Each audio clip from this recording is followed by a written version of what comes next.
Peace, family. Y'all know who it is. It's Bakari Lumumba, back once again for GenerativeLumumbaSpeaks.com, a Black empowerment initiative where we believe we could gain a competitive advantage by always betting on back. We're back once again looking to have a rather uh, intellectually stimulating conversation regarding LSU, Angel Reese, and the White House invitation, the dilemma of allegiance. So we want you all to tap in, make sure we're going to have a great conversation. And I actually have an invited guest today, and we're going to bring her in. This is Sister Monica Thomas. She's known as the Afrocentric social worker. Sister Thomas, how you doing today? I got to get the volume up. Can't hear you.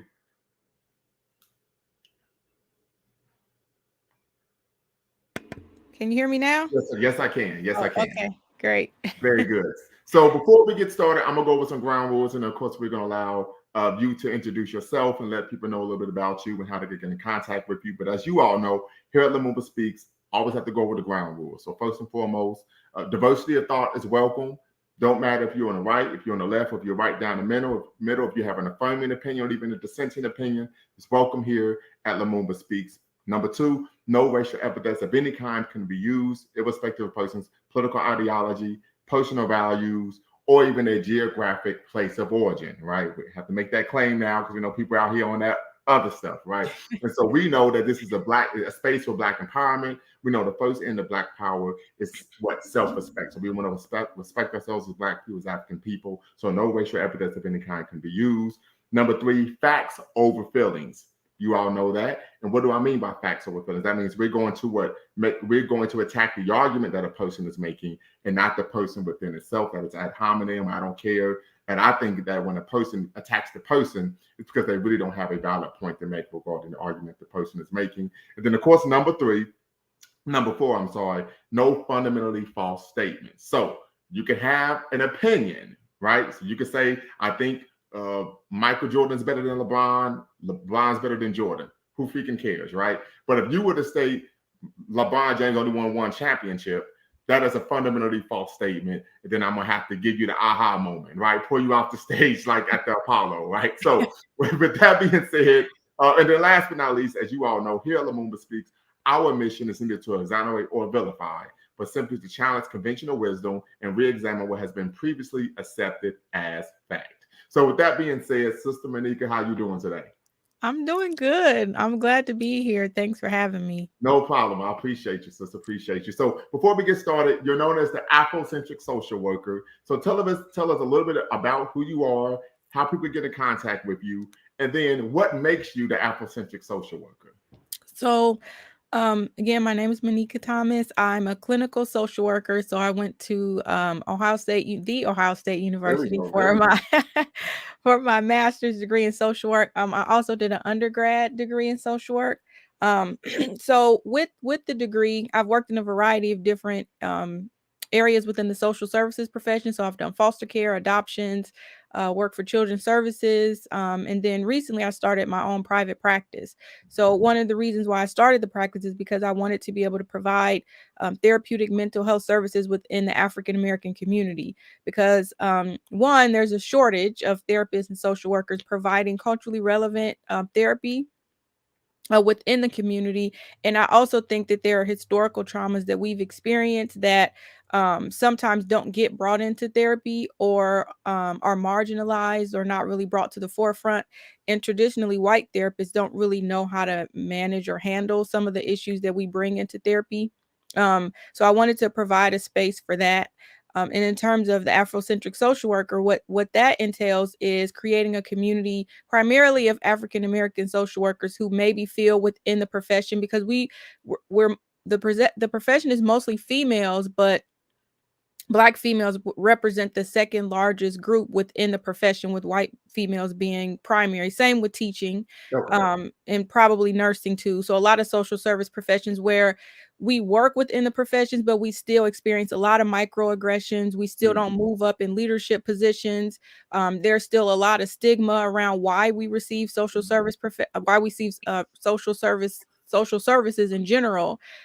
So when we're working within the social service profession, a lot of times people are projecting their ideas and their stereotypes within our communities, and they're not providing the quality of services that we need. So I wanted to create a community around that, and then I also wanted to center our experiences. So that means us not operating on the peripheral of the things we experience, but centering ourselves and looking from the things that we've experienced from a cultural context. Okay. So you said a lot there, but there's a couple things that I was able to key in on. One, you talked about historical traumas that oftentimes are brought to the therapeutic space. Yeah. Could you touch on the historical traumas that you're of course speaking of?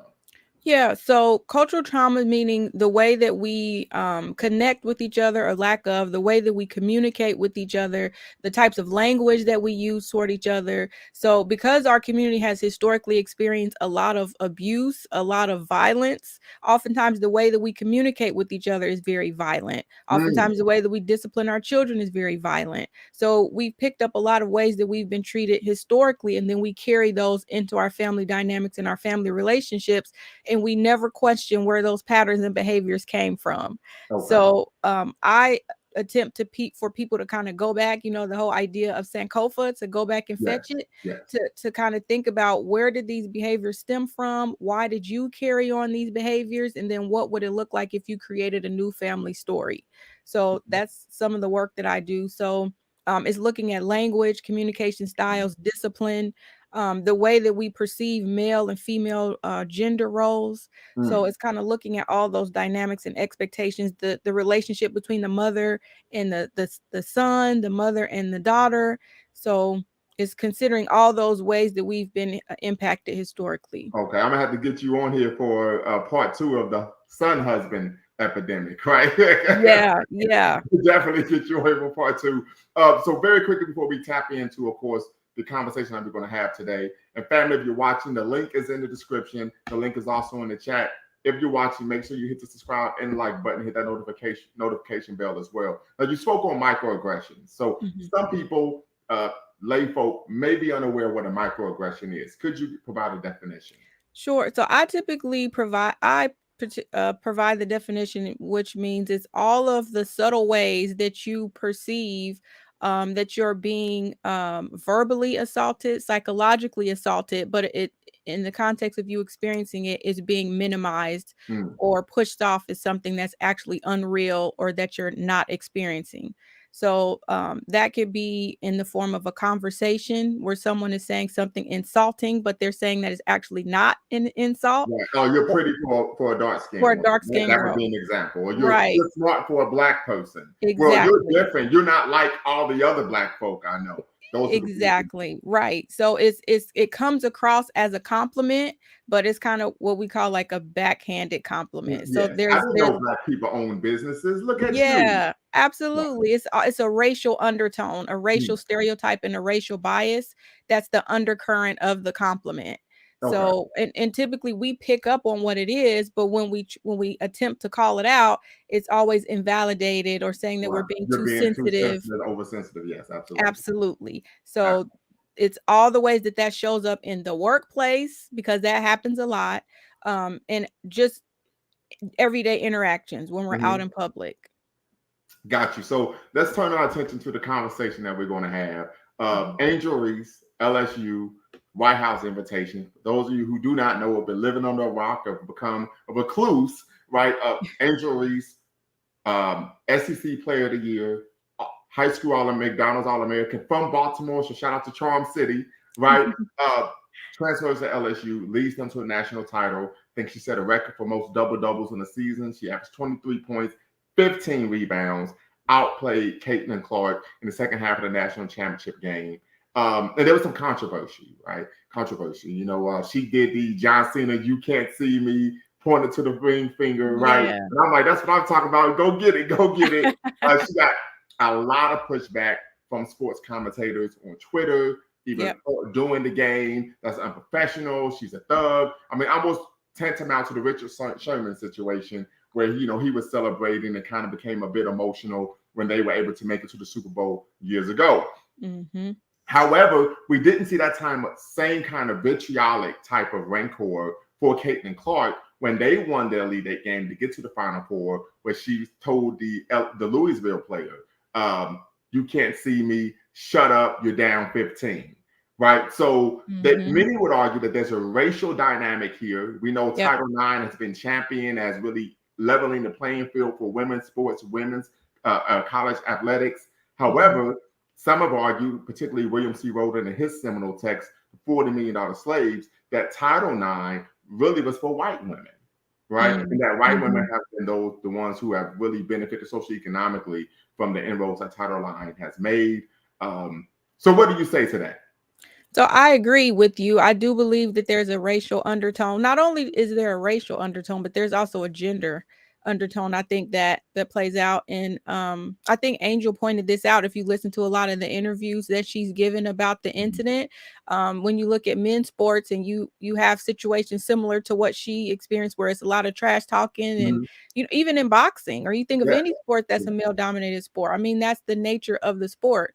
Is and it kind of the thing that hypes the sport up and gets people excited about the competition and the game. So in terms of that being a natural part of the sport, she didn't do anything wrong. So you have that gender undertone that's also playing out, and then the racial undertone that you mentioned, where there's historically been this difference between how we can celebrate, how we can show honor and joy within our community, versus how other communities are able to do that, specifically white communities. Absolutely. I think, and if we go back in history, right, to Joe Louis, second Black heavyweight champion, they created a set of rules regarding his public persona, right? Don't be seen with white, you can't be out alone with white women. If when you win, you need to be very gracious and humble, obsequious, for lack of better words, right? And almost act like it was an accident. You don't know how it happened. You tripped and stumbled and hit him in the face, and you just happy that you were able to get the victory rather than being braggadocious like one Jack Johnson, his predecessor. So we see that there's a historical and even contemporary issue here. We also know that historically and contemporarily, femininity has been associated with whiteness. Right? White women are seen as passive, non-assertive, and in need of protection. And that protection oftentimes means with anti-Black violence, right? If you're just going to keep it up. But we know stereotypically Black women are seen as loud, aggressive, dominating. And we know that stereotype was born during the crucible of anti-Black oppression, known as the Maoist and the Holocaust of enslavement, as an excuse to, of course, to be physically and oftentimes, unfortunately, sexually abusive towards Black women. So what are your thoughts regarding that? So I agree with you again. I do think.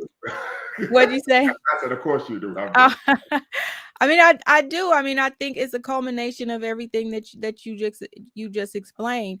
I don't think that we can look at these situations and not consider the cultural and historical aspects of it. I mean, not only the tropes that you mentioned about Black women being too loud and Black women not able to kind of express how they're feeling emotionally, but I also think it speaks to this notion of Black women not being able to have agency and not being able to have a voice. So, I think in that regard, to where, she showed that, I think in that moment, it was like, it was symbolically challenging whiteness in my estimation. So what that looks like is we're taught to be docile, we're taught to be quiet, we're, again, like you said, taught to be humble. But then when we have an opportunity to really look whiteness in the face and say, no, I have agency, I can stand in my victory, I can stand in who I am. Oftentimes there's often this pushback, like we have to be pushed back into place, and aren't allowed to express joy in ways that cause white people to feel uncomfortable. Right. So almost like there's an expectation that we will live our lives as if white people are living rent-free in our head. Right. And that everything that we say or do is supposed to be modeled after or based on how white people will respond or react. Right. Or what they'll think or how they'll perceive us. It's that whole idea of centering whiteness, meaning we have to always operate under that white gaze and think about their perception and how they're going to perceive us. And I think a lot of the pushback that you heard in the media with the name calling and saying she was ghetto and she was unprofessional and she needs to be humble, I don't think that same narrative would have been put. I know the same narrative would have been pushed if it would have been another player who was doing that. So And I if I could, and we want to keep the conversation centered on Black women, but we yeah. even saw this with Floyd Mayweather, right? Floyd Mayweather said, okay, listen, I'm the number one pound for pound boxer in the world. The 5 number one pound for pound boxers in the world who were Black before me didn't make any money. Pernell Whitaker, Roy Jones Jr., Bernard Hopkins, James Toney, the list goes on. They didn't make money, right? He said, okay, I'm going to have to create this controversial persona, braggadocious persona known as Money Mayweather rather than Pretty Boy in order to get big bucks. He was, I want him to lose because he's all bragging and But then Conor McGregor does the same thing and he's champion. Look what he's doing. Look at what he's doing for the sport. So we see there's a racialized dynamic there. But I also want to speak to this issue of Jill Biden, right? They say Dr. Biden, but the way she was talking, I think we need to check the receipts on that PhD. Right? So of course she came out, stated that it was a competitive game. Iowa fought hard. If you watch the game, it wasn't competitive. They beat the brakes off of them like they stole something, right? Like it was Goldilocks in the 3 Bears, and they ate the porridge, right? But then she says they should be invited to the White House too. And this is unprecedented. We've never known the history of championship teams, and it just goes all. I did some history here, right? This goes back to 1865. Right. I was wondering how old that was, how old that history was. Male and female both. This has never happened. Yes. Andrew Johnson, the Brooklyn Athletics, Washington Nationals, these were amateur clubs. They're invited to the White House. This is when this started. Never in the history has a runner-up come to the White House, right, to be honored by the president and, of course, their staff. So this, to me, is an example of moving the goalposts, right? We saw this in college basketball with Lou Alcindor, now known as Kareem Abdul-Jabbar. He was so dominant that outlawed dunking. Yes, that's the other point that I wanted to bring up. Yeah. So we see that there's a historical precedent here. Oh, they're dominating. We're going to change the rules. Serena Williams, she's out there doing her thug bizzle at Wimbledon. We're going to dock points because she's wearing braids. Yep. That was another point that I wanted to bring up, was normally when you see Black people succeeding in any particular sport or doing something well, then you'll see laws to follow to outlaw the thing that we've done, or to persecute the team, or to do something that attempts to continue to racialize the things that we've done, or to portray it as unprofessional or unsportsmanlike. Absolutely. And this is what some call retrenchment initiatives, right? We know in the history of Black people, not only just in America, but globally throughout the world, what we tend to find is that whenever there is real or even perceived Black progress, keyword is perceived Black progress, it's followed by a period of racial retrenchment, right? So we know from a sports perspective, when Jack Johnson beat Jim Jeffries in Reno, Nevada in the first fight of the century to win the heavyweight championship of the world, retain the title, white people around the world engaging in vigilante violence. We talking about real life Bruce Wayne, right? Right. So we see that historically there's always been retrenchment initiatives that have taken place when Black people have engaged in real or even perceived progress. And I want you to get back on the point. I didn't mean to distract you from that, but from a mental health perspective, one of the things that you're mentioning about that point is we tend to look at threat within the mental health profession, and what are the behaviors that happen when there is a threat or a perceived threat, like you said. So the threat doesn't have to be actual. It could be something that you perceive to be threatening. And then once you perceive it to be threatening, we think about what are the actions or the things that you do for self-preservation or protection. So it all ties in together. So whenever you perceive that there's a threat, your body responds with you have a stress response. So it's either your fight, flight, or freeze response that kicks in. So even with these situations that we're seeing, if we perceive that there's a threat, there's something that's threatening our power structure, there's something that's threatening our family, our sport, because sports are a huge part of American life. So if there's anything that threatens that, then there has to be these actions that happen after that to wipe out that threat, or to create a sense of equilibrium within the brain that helps you calm down and helps to reduce those symptoms that happen to your nervous system. Right. So try to rationalize. Right. Okay. Rationalize it or bring it down to where you can kind of bring it into your own mentality, to where you can actually hold it, because sometimes stress happens outside of our window of tolerance, and when that happens, we do a lot of things that we typically wouldn't do because we're trying to self-regulate. So when we're doing that to calm down our nervous system, then you'll see us take a lot of actions that, tries to bring that back into regulation. Great point. Great point. Peace, family. If you're watching, make sure you hit the subscribe and the like button. Smash that like button, as well as the notification bell. Here with the Afrocentric social worker, Monika Thomas, we're speaking on what Angel Reese in the White House invited. Very quickly, Biden, when he won the election against Trump, stated that Black women was a primary demographic that were responsible for him gaining victory. Do you think the comments by his wife, Dr. Jill Biden, would harm him in the upcoming election? I was thinking about that. So when I was thinking about the topic that we were going to discuss today, I was really thinking of motive and intent. Like, what would drive this? That was me thinking from a mental health perspective. So, I talked about threat and perceived threat. What would drive this behavior? And then I always like to think about, Dr. Amos Wilson and the work that he does. Big up. Yes.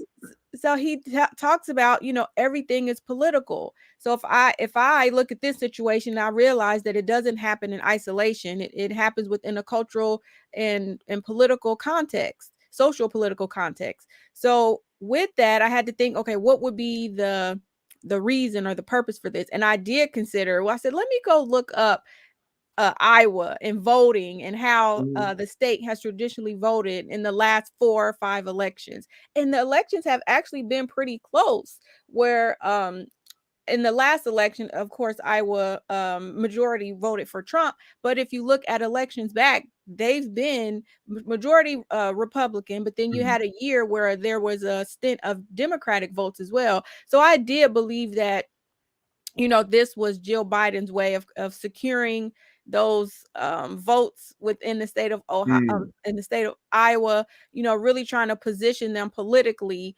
so that they wouldn't isolate those potential voters, come the upcoming election. So I considered that. Okay, great point. And Brother Bawano, appreciate you, brother. Gonna have you tap in a minute. We will put the link in the chat and open the conversation up to the brothers and sisters watching. Brother Bawano says this sister is very, very brilliant, and she's from the 937. So shout out to West Dayton Strong, right? For life.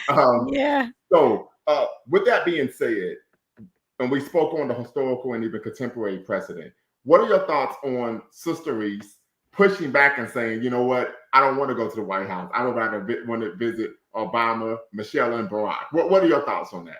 I was so proud of her. Like, when I watched the interview where she was really giving, she was so unapologetic. She was so sure. There was no wavering. She was so confident. And she knew what she wanted. She knew what she wanted, which was an invite that was genuine, that honored them as winners.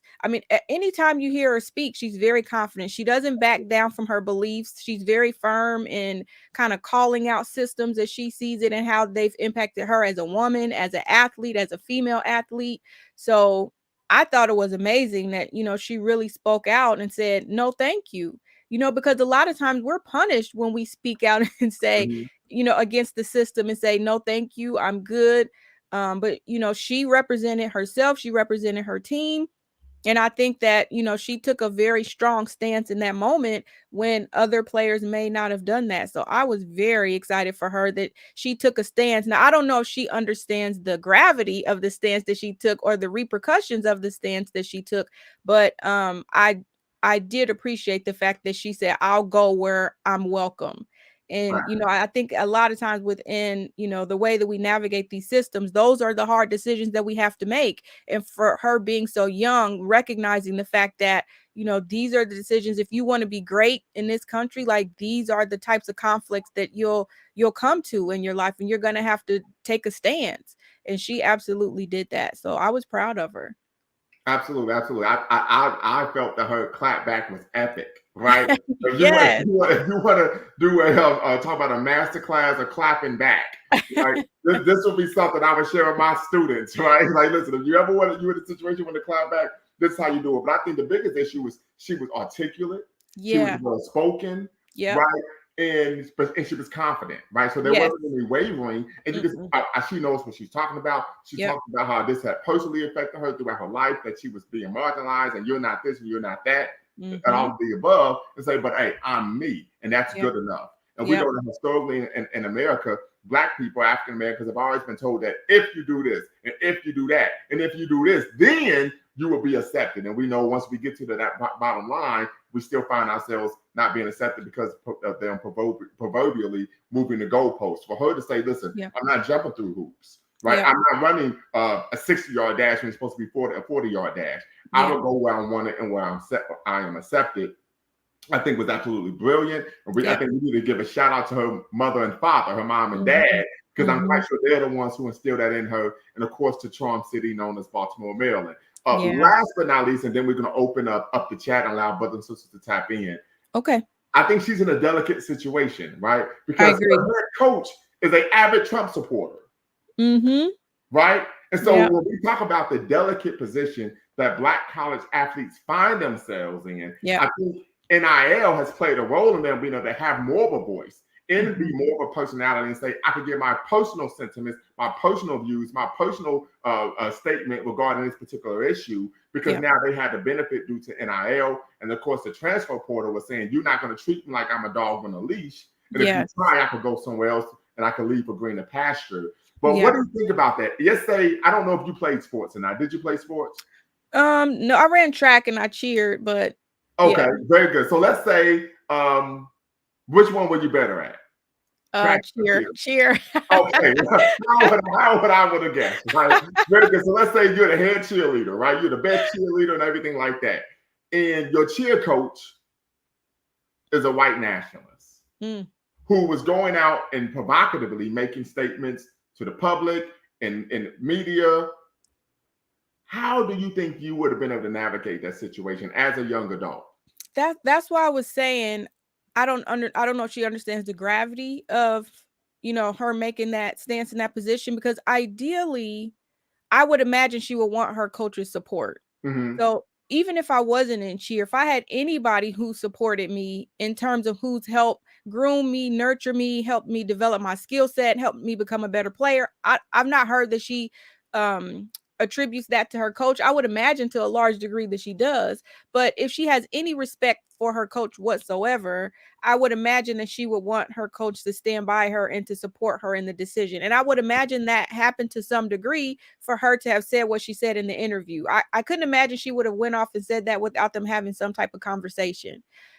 So in that, the part that I'm nervous for her is the fact that she's going to maybe continue to look for that support in other ways, that she wants to amplify her voice, and then the support won't be there, or she might not understand why her coach can't have her back on some of the things that she's wanting to advocate for. Some of the I believe she's a person, she knows, and she said that this is bigger than basketball. I think she understands that the platform that she has is bigger, her voice is bigger, her impact is bigger. And with her understanding of that, I think she's going to want to leverage that in ways that really give back to the community and speak to the needs of Black people. So with her doing that, I would imagine that she would want her coach's support. And I think the difficult part for her, being her age, is not understanding maybe why that can't happen, or if the coach shows support for her in one way, what keeps her from being able to show support for her in other ways. So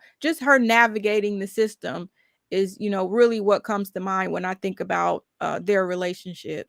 Absolutely. And it's almost to the point where oftentimes we've seen this, we saw this. I would even argue with Mike Tyson when he was with Customato. I mean, he was just a brilliant fighter, but he was physically strong and mentally weak. Right. We saw this with the movie Remember the Titans. This came out when we were in high school, right? Which was eons ago, right? But in the film, the white coach would coddle the Black players. When Coach Boone, Denzel Washington's character would get on them. Well, this is normal in football. I played football. You're going to get yelled at, screamed at, the whole nine. It just is what happens. It comes with the sport. And he said, you're not trying to do that to help them. You're doing that to cripple them so that they aren't able to handle adversity. Right. So I think oftentimes that they may push you on the athletic field of play, but mentally in other areas, they don't. And of course, working in higher education, this is something that I've seen with numerous Black student athletes. So something to consider. Yeah, Um, absolutely. Butter Bawana said, "Is cheering a sport?" Absolutely, Yes, it's a sport. absolutely it is a sport. You better It's put a some respect competitive. on those cheerleaders' names, brother. She gonna come for you, Yes, right? it's a competitive sport too. Right. Absolutely. Absolutely. So listen, family. The link is now in the chat. Once again, the link is in the chat. If you're watching, smash that subscribe button, smash that like button. Make sure you hit the notification bell so you'll be updated for all future videos. The link is in the chat. We want you all to tap in, share your thoughts on, of course, Angel Reese, LSU, and the White House invite, and the dilemma of allegiance. So the link is in the chat. Sister Thomas, we're talking about the dilemma of allegiance, right? I can recall many years ago, Malcolm X stated that you could be patriotic, but you shouldn't be so patriotic that you're blind to the reality of what the government is actually doing. So Yes. when you speak of the dilemma of allegiance, what just unpack that. What do you mean by that? So when I think of the dilemma of allegiance, I literally think of having your foot in two different worlds. Mm. Like straddling a fence. So you're trying to push this W.E.B. Du Bois thing here. Okay, I see you. Okay, watch out there now. So, but yeah, that's what I think of. I think that you have an allegiance to Black people, to maybe you want to stand up for Black issues, things that you experience living in Baltimore. Like, there's no way to get around how that experience impacts you personally, mentally, emotionally. So you have, and she's not blind to what we've been experiencing over the past couple years. So Right. I believe she's going to want to have a voice in that. I believe she's going to want to stand in that in some way. And then I believe that with her being a top athlete, there are things that are going to be expected of her as she continues to develop, as she continues to hone in on her athleticism and her skill as a player. Opportunities are going to continue to open up for her professionally or within the sport, in terms of advertisements and Olympics and, a lot of different things. So when I think about this dilemma of allegiance, I feel like she's going to come to that point to where she's going to have to make a decision on where she wants to stand in that. And she's probably already contemplating that decision. Mm-hmm. And I think, where she um, is going to be tough for her to really decide where does she want to stand, and considering all the things that she could potentially give up, deciding on, which stance she chooses to take.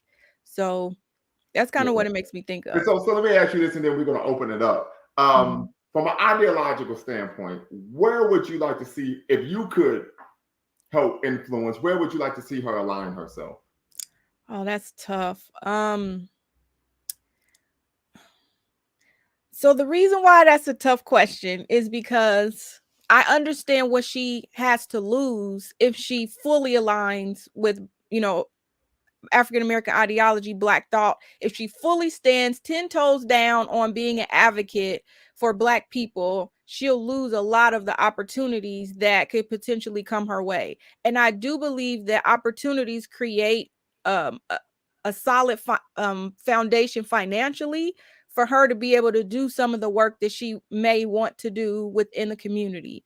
So I don't know. I would really like her. I would like to see her continue to be an advocate for Black issues, being a Black woman and how that impacts her. But I would probably have her tote a really close line of not pandering. I wouldn't want her to pander, but I would want her to treat that delicately so that she's able to position herself to continue to get the opportunities that she needs so she can have the impact that she wants. So it would probably be more like, how can you leverage your influence and your voice to where you might not need as much of the things that you're going to be offered, that you can create your own opportunities with your own voice, with your own brand. I would probably go that route. How can you begin to develop your own brand, develop your own voice? Kind of what Kanye West now sees that he needs to do with his brand. Like, Mm-hmm. take your intellectual property and utilize it, build up your own brand, so when people approach you, you have enough freedom to say yes or no. Right. So I would probably have her, I would want her to do that. um still take advantage of a lot of opportunities, and then also continue to be the voice for the causes and the issues that matter to her. Got you. Brother Buano, what say you? Yes, sir. Yes, sir. Respect to you, brother Lumumba. Respect to the sister, Miss Oh, Thomas. and real quick, brother Barana, because I know you've been asking me about you want updates on the dissertation. Yes, I was in the library for 6 hours yesterday, and 6 hours. literally 6 hours, and I have finished chapter 2 of my dissertation. So I'm going to be having a proofreader do it actually Tuesday morning, and then I will be submitting chapter 2 to my advisor. Excellent, brother. This week. Excellent. So this one to put you on game because you've been asking. So yes, brother. We love the young black intellectuals. You and Miss Thomas have shown that this level of intellectualism is needed within our community. So I appreciate that information. But as to the question of allegiance, y'all guys mentioned allegiance. I think that the ability to dissent in America is an American thing. Is as American as apple pie, having the ability to dissent. So for her not wanting or refusing or saying, "Nah, I'll pass on the White House," I mean, that's okay. That's okay. That's not un-American, So I think that she is showing a level of allegiance in expressing her level of dissent. What I would like to see in terms of her career path and business is that she gets smart, intelligent business people around her. mm-hmm. I would really want that to happen. You need to holler at Al Heyman. Al Heyman is here, right? Yes, yes. Al Heyman was Floyd Mayweather's business Yes, manager. yes. Yeah, that's what I was thinking. Yeah, he was the one who told Floyd Mayweather, pay that $750,000 to get out your contract with Bob Arum, Top Rank, and I'm gonna take you to the promised land. Yeah. Yes. Because we sit down and we question, what does this sister stand to lose? Well, what does she stand to gain? It's like we live in a so-called globalized community right now. Yes. So when statement she made, not only did the American public hear it, the rest of the world heard it. Right. So there are many people who would come to her aid and rescue and be willing to give her an opportunity and a chance. Millions of dollars. She could play for Russia. She could play for Mexico if the WNBA decides to act up. She could play for many other places. Also, the fact that her image, she is a young black sister. Any smart corporation or company would use her branding to sell their products. I don't know if collegial athletes have the ability to make money at this point, or when she becomes wonderful. So I would use that imagery. The fact that she's a young sister, she's very, very talented, she's at the top of her game to make a lot of money, and an intelligent corporation would get behind her financially. So I mean, I appreciate the stance the younger generation are taking right now, unapologetic, because they understand the world is guys now. They have the ability to get the any possible right now. So the limitations are really none right now. So I'm just saying that I'm hoping that she is able to find an intelligent business person around her, whispering in her ear, saying, you need to go this way, go this way, go this way. But the fact that her parents, I think that they did a yeoman's job in building her self-confidence. And I think that, with people like yourself and Miss Thomas and the next generation, I would really wait to see what is going to actually in fact occur. Because I like the ego. Yeah. I agree with that. I mean, I do think opportunities are going to continue to open up for her, like you said. I don't know about playing for Russia, but just because of the United States relationship with Russia. But I do believe that with the level of skill that she has in her athleticism, I totally agree with you. I do believe that it can open up a lot of opportunities for her, and it would be advantageous for her to continue to connect with people who can help her create ways to monetize what she's doing, as opposed to solely aligning with people who are going to try to silence her voice in any way. Now I will say this. We do know that historically Russia has been an ally to Black radicals in America and on the continent. Right, but think about what that would mean for her. Like, I don't know that would be a blacklisted. So we're talking about she would be a modern day, golly, what is his name? Paul Robeson.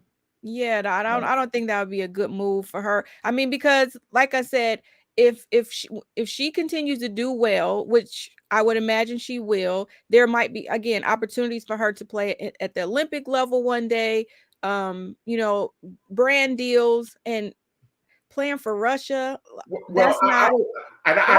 because I'm being a bit provocative, but one thing I will say is there was a time where Floyd Mayweather didn't have any endorsements. Yeah. And so what did Floyd Mayweather do? He went out and created his own brand, the Money Team. Yes, that's what I believe she should do.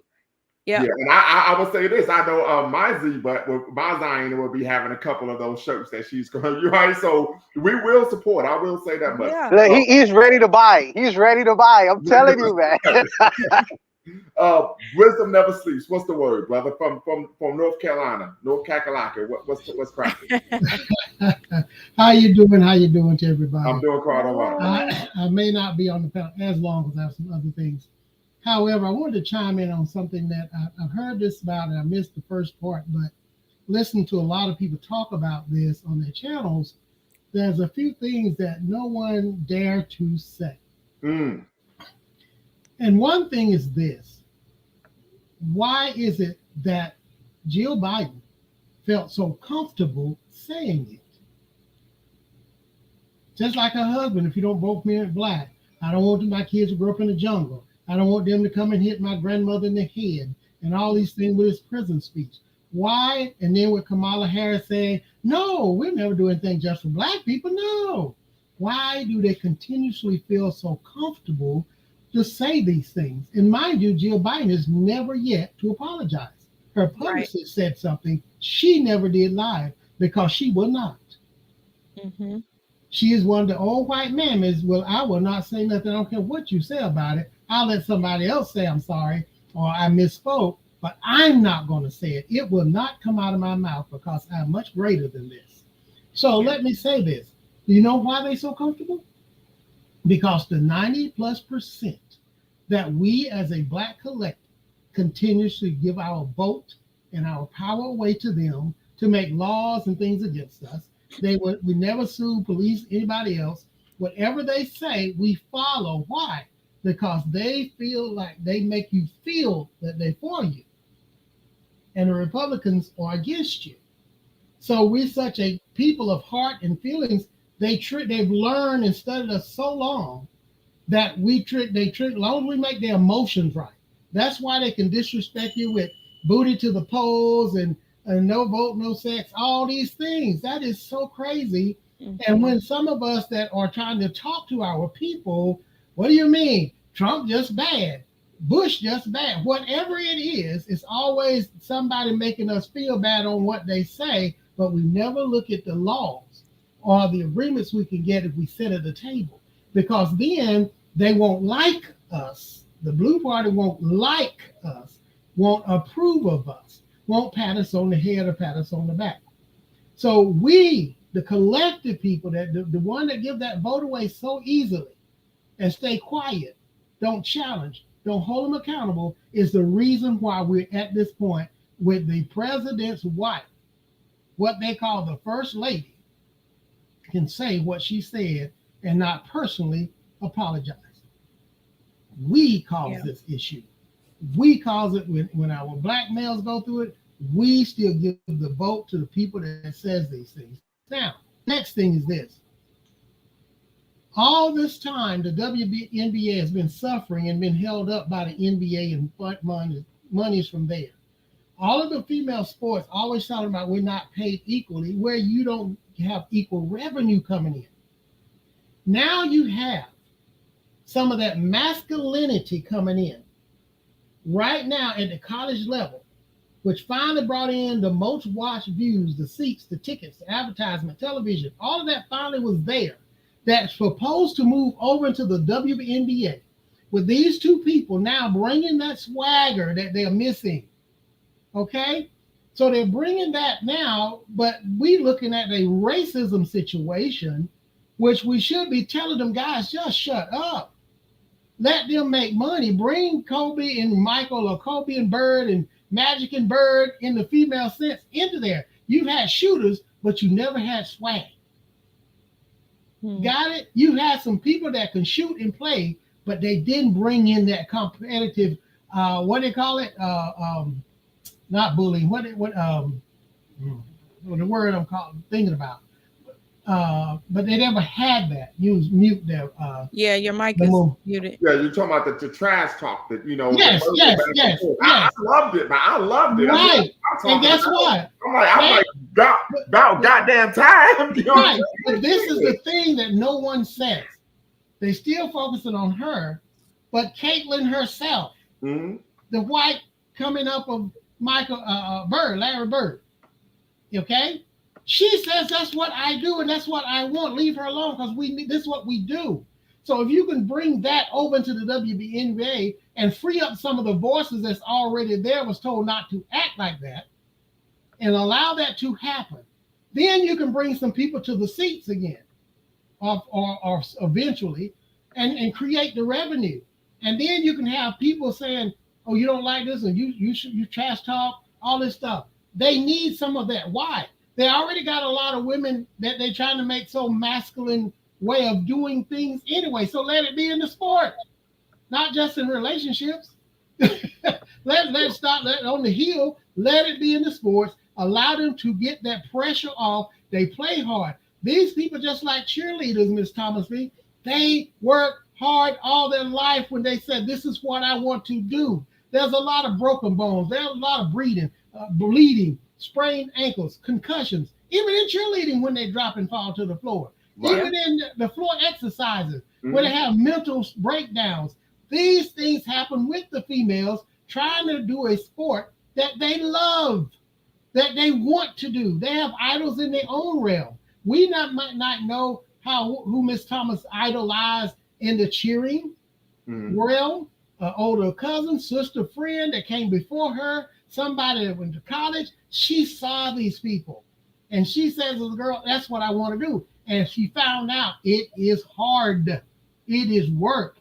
Just like figure skating, anything, anybody. This is your life's blood. So let them now come in where they can show that they can vent, they can trash talk their competition. Right. And I'm going to say this. I'm going to push back a little bit. I don't think trash talking is a masculine trait. Right? I think it's something that competitive athletes do. But that's what I'm getting at. It's only been allowed for the masculine. That's why I said that. It's only been allowed for them to do. Okay. Gotcha. So allow the women who can scream at a child when they're frustrated, or cheer for the child when they accomplish, because they've done so much to carry them and do and support them. The father's the same way. These people have this energy on the sideline watching kids. So let the kids have the same thing. Soccer, football, whatever they're doing, allow them to have that. They need that. I think that the problem becomes is the money going to be willing to support that? Because the money wants to see women act ladylike. Honestly, let me finish. Let me finish. I got you. So the ladylike image is a person who doesn't talk trash, who is they have the Serena Williams, the Gulf Girls, and all these imagery that there's placed in their mind of the people who supports these competitive sports. So when you get a female person having the aggression or bravado, we usually attribute that to maleness, So I don't necessarily know if the money is gonna support a girl who have the propensity to talk trash, like a Michael Jordan, like a Larry Bird. I really don't know that yet. I think the jury is really out on that. I would say this. 2 points I'm gonna make. One, anyone who knows me knows I'm a huge boxing fan. I would argue that I am a boxing aficionado and a historian, right? When it comes to the fistic art of the squared circle. But with that being said, maybe a couple months ago, there was an all-female boxing card headlined by Clarissa Shields, fighting to retain her unified undisputed middleweight championship in London. The whole card was nothing but female fights, right? And it sold out. And so I think what we're starting to see is that if you're able to put butts in the seats, you're going to get paid, right? And that's really what it comes down to, right? Mm-hmm. And it was a great fight. The other sister who was on the undercard or the co-main event was Alicia Baumgartner. She's from Ohio, lives in Detroit. right? She was able to win, I believe, the undisputed or the unified lightweight title, right? And so actually, all of the black women who went over there and fought, it was a clean sweep, right? So I think that is an example of, irrespective of what's considered feminine or masculine, we're seeing that the fact that they're skilled, the fact that they're able to be well spoken, and many people may take umbrage with this, but I think it's a reality. The fact that we're seeing a lot of these female athletes who are actually physically attractive, appealing to the eye, right? We know historically, oftentimes women, I know when I was coming up, my aunts and stuff would watch the Bulls games, not because they cared about basketball, because they found Michael Jordan attractive, right? Mm-hmm. They would watch boxing, not because they gave a damn about Mike Tyson, Roy Jones Jr. or Evander Holyfield, but they like seeing their ripped abs and their muscular physiques, right? And so I think that's playing a role in why women's sports are starting to open up in a manner to where it is becoming more lucrative. Now, some people argue that they're being objectified and even sexualized rather than being appreciated for their athletic talent. But I do think that's part of what takes place even in men's sports as well. Let me say this too. What happens if you suppress what she's done because they're saying she's black and hood? But then when you go to the WNBA, guess who no longer can do that too? The white girl can't do that. So you're going to suppress them from doing the same thing at the next level because she brought this as a situation where this black girl taunted the white girl who was using the same hand gestures over and over. It wasn't even trash talking. It was saying, okay, now you can't see me. The same thing she had been doing to everyone. So it wasn't so much they got trash talking. So she was allowed, I got the ring, you can't see me, and I got the ring. So So what I am saying is you don't have to become masculine, just be you. Allow them to be them, whatever it takes for them to be them to get to the next level. And when you mention the tennis players, they get a lot of their grunt when they just serve. A lot of that comes out in the serve. And when they get the point, they holler, scream, they do all that. They don't have to. They're really swinging and fighting as that person in the volley, in the grunts every time. So they get a lot of that out. They don't get to that all the time in the female basketball. They don't get to do that because then they still beautiful women. Yeah. So allow them some of that expression is all it is. Allow them to express themselves. If they go too far, you're going to get attacked just like in any other sports with the males. You can't go but so far, but they've been wanting to be feminine and be athletic, and they cannot release some of that built up work that they've done or that celebration, just like they suppress a lot of celebration now in the NFL because it was just getting so great because they were so athletic, they could dance. They was also ingenuity of coming up with the ideas. Yeah, I mean, that was must-see TV, I'm telling you. Like, it was. People were tuning in, not because they cared about the outcome of the game, but to see what they would do if they scored. So absolutely. So they couldn't, in NFL, go, well, our white people is telling us we can't let them do but so much, even though that was bringing more people to them. Okay? Right. So when you start suppressing things, so if you cannot carry what was just the momentum coming from college over to the WNBA and let those people follow when those two girls get together in a competition or whatever team they go to. But we've seen this, right? When we look at the women's tournament, the Final Four, it's sold out. It was in Columbus a couple of years ago. It was sold out. But the WNBA games, they can't even fill the lower bowl. That women's college basketball, their championship games are sold out. And one of the reasons I think is because we're looking at some great basketball. I mean, I think a couple of years ago, both games, all three games in the Final Four ended on a buzzer beater. Right? Doesn't get any better than that. But we don't see that in the WNBA. So the question I pose to the panel, we can start with Sister Monica. Why don't we see the type of support in the WNBA as we see with women's college basketball? One of the first things that comes to mind is the dynamic of the sport is different. So when you're in college, you have a lot of proud parents, proud aunties, uncles, your whole family is coming out to watch you play. So, and then you're in college too. So sometimes when you don't have that support of your family, when you're playing a huge sport like basketball, everybody's going to come out and see. It's like a graduation. Everybody's going to come out and watch you perform and, do something that a lot of people in your family probably didn't do prior to you. So I think that has an element of it, just the nature of the sport being a college level sport. I don't know if that same community of support for the students would come out if they were playing professionally, not every game. So Gotcha. my first mind is to say the nature of the sport is what causes that difference. Okay.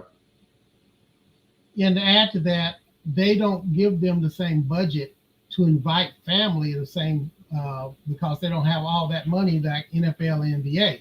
So they can't bring many family and friends to the seats gift wise as they allow, as family would automatically come, like she said, in the college spring. So if you can get them, and plus you got plane tickets now, depending on where they are, and all these things. So if they was allowed to fly people out, get the tickets and all this stuff, you can bring 7 or 10 within their contracts at every game, at least home games, then that might also incentivize more people to be there and still carry on that college experience over to another level till it becomes automatic. More people talking about them because you have more people in the seats from the players, family, and friends. And college, you have a naturally built-in community because Yeah. you have all of the students who attend that university and then surrounding colleges who might come to watch the sport as well. So I would be curious to know, what the percentage in the crowd is college students to adults. Because if the majority of the student body comes out to the game, then maybe that could be playing into why there's so many more people at the college level. And maybe they should put some of the WNBA teams closer to colleges or states that have counties or cities that have a lot of that college that can still follow those same professionals over to that professional league because they don't have to travel as far. And I would say this because, like, people know me, I'm a diehard the Ohio State football fan. I'm a fanatic. You are. Yes, you are. OHIO, and we're gonna get Georgia next year. I know y'all are. Dynasty talking a little slick. He was in my inbox this morning. We got something for him, right? But I could give a rat's ass about the NFL. Right? Yeah. I don't watch the NFL ever at all. I don't even watch the Super Bowl. Who cares? Like, I mean, but if it's Ohio State, I'm glued to the TV. Not now, kids. In 3 hours. I got the Buckeye Nation got to pull through, right? So I think there's almost more of a there's more of a community concept. There's more of like a emotional connection. Yeah, like an affinity.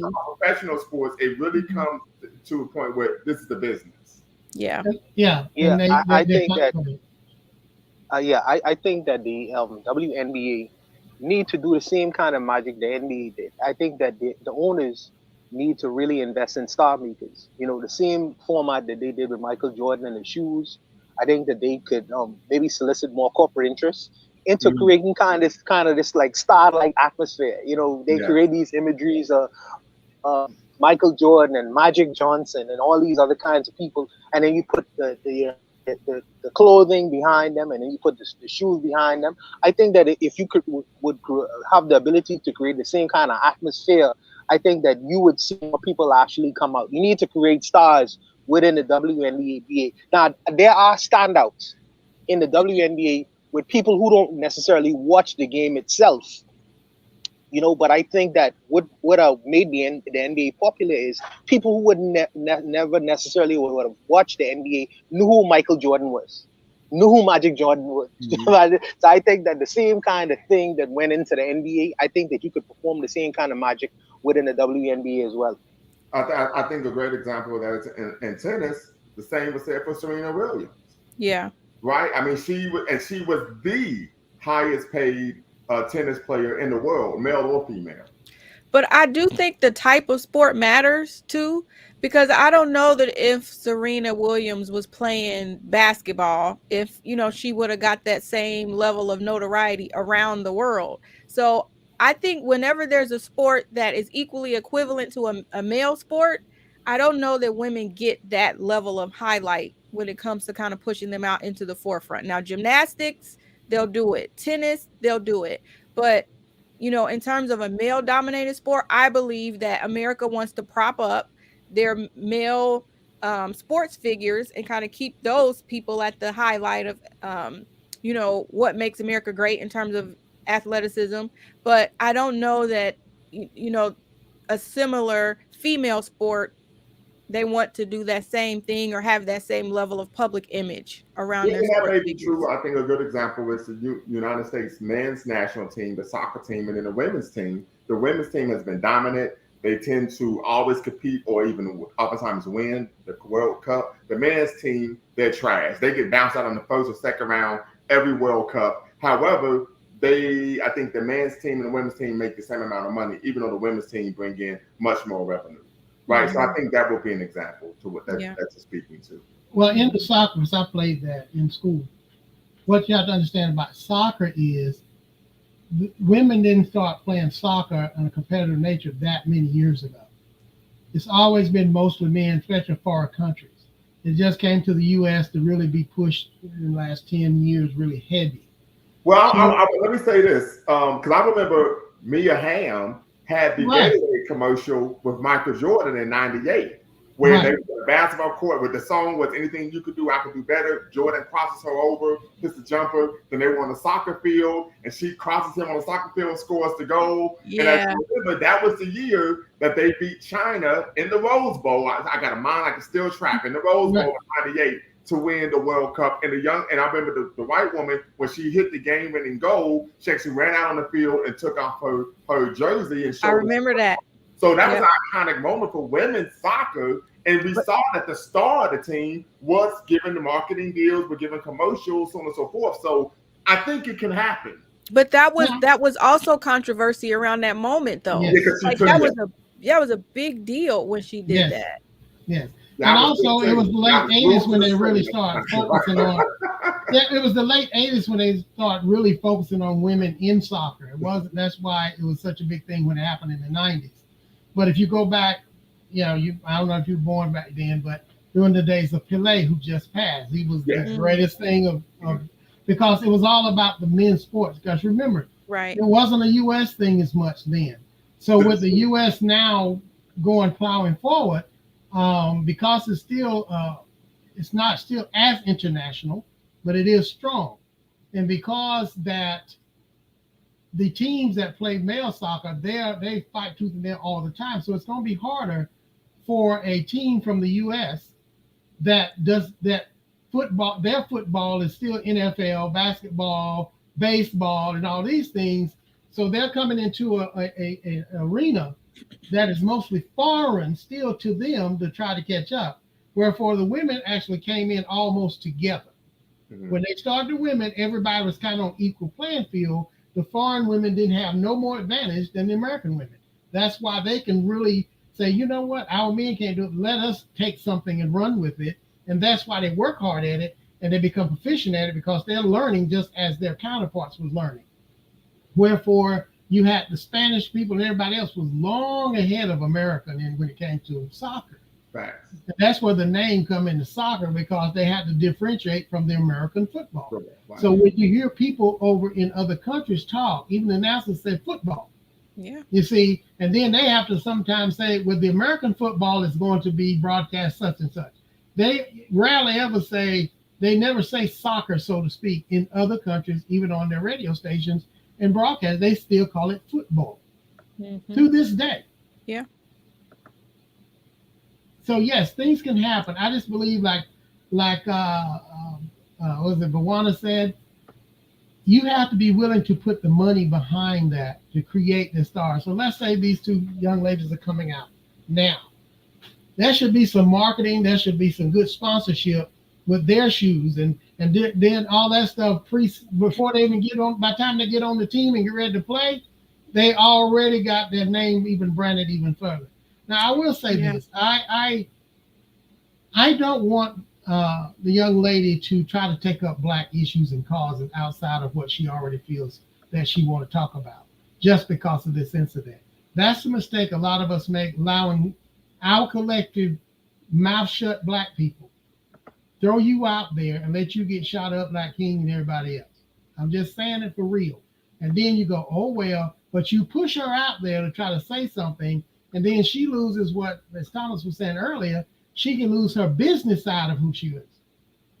You can still quietly help your community. You can still fund the things that are going on that are really helping young people, young girls or whatever. You can do that, but you still need your money.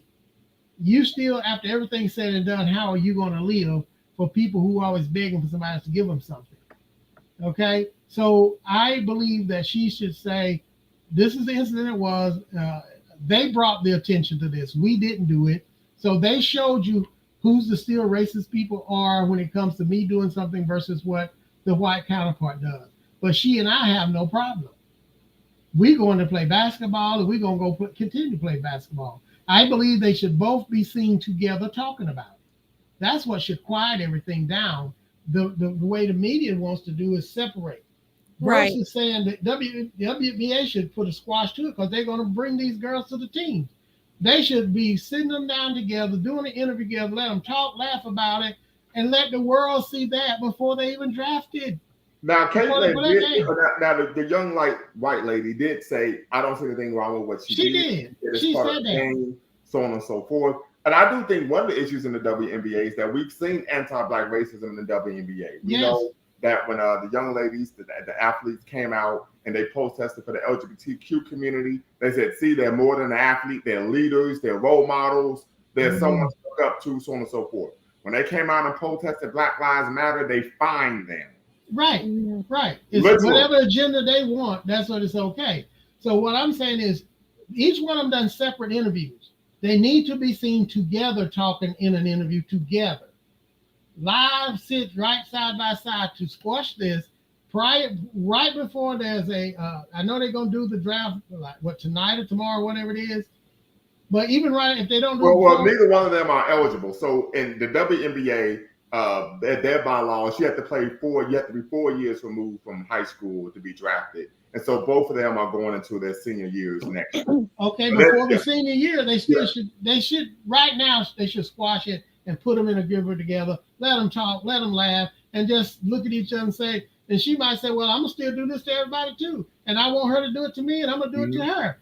Let's let it be seen. Right. What they're really trying to do is help push the sport forward. Absolutely. Yeah, I think the girls are trying to push the sport forward, but I think the public narrative is designed to create that divide. I think they wanted to have that kind of villain versus hero front-facing persona to the American people, but I don't think that the girls want that. I think they want to be seen as athletes who matter, athletes who have something to contribute. But whenever the media gets a hold of something, they're going to sensationalize it. They're going to spin it. They're going to create this good person versus bad person and create these narratives around it. So if they wanted to do it, I think it would be something they would have to initiate outside of the media spinning the story. Well, that's what I'm saying. If they decide to do it, if the media is going to do it anyways, I say get paid for it.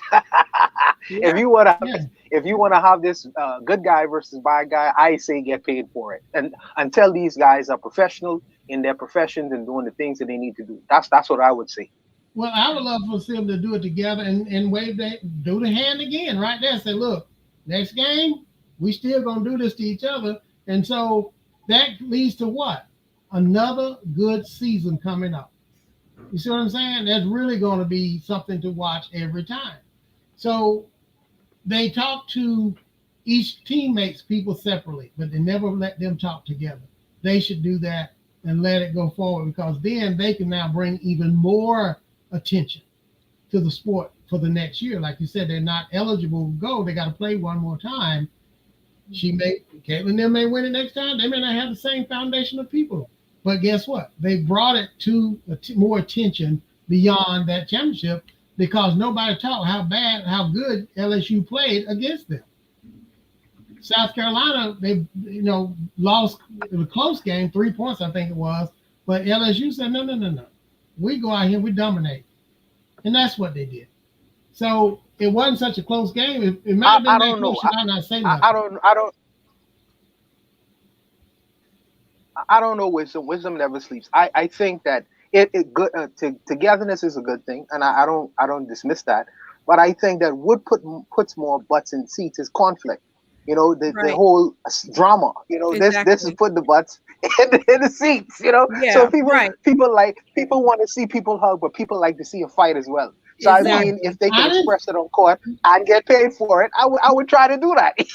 No, you missed the point. What I said is in the interview together, they can still do the "you can't see me." You can talk junk right in the interview, and this is what we're gonna take to the court. I'm not saying just like boxers come together. Yeah, that's what I was they're gonna say talking before. crazy. So they can do that. That's what I'm saying. Let them be seen together, saying, you know what, you got me this time, and I'm gonna do the "you can't see me," and you can do it to me if you win, but I'm gonna do it to everybody else we beat.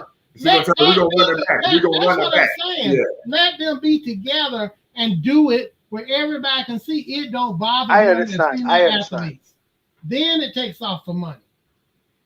Because they like the boxers that Lamuma says, hey, they're going for it. They're going to look hard at each other. They're going to talk junk. You got this one, and we up next. Whatever they say, they're together saying it so people know that the little white girl feelings wasn't hurt. She is a hardcore athlete and competitor, just like sister is.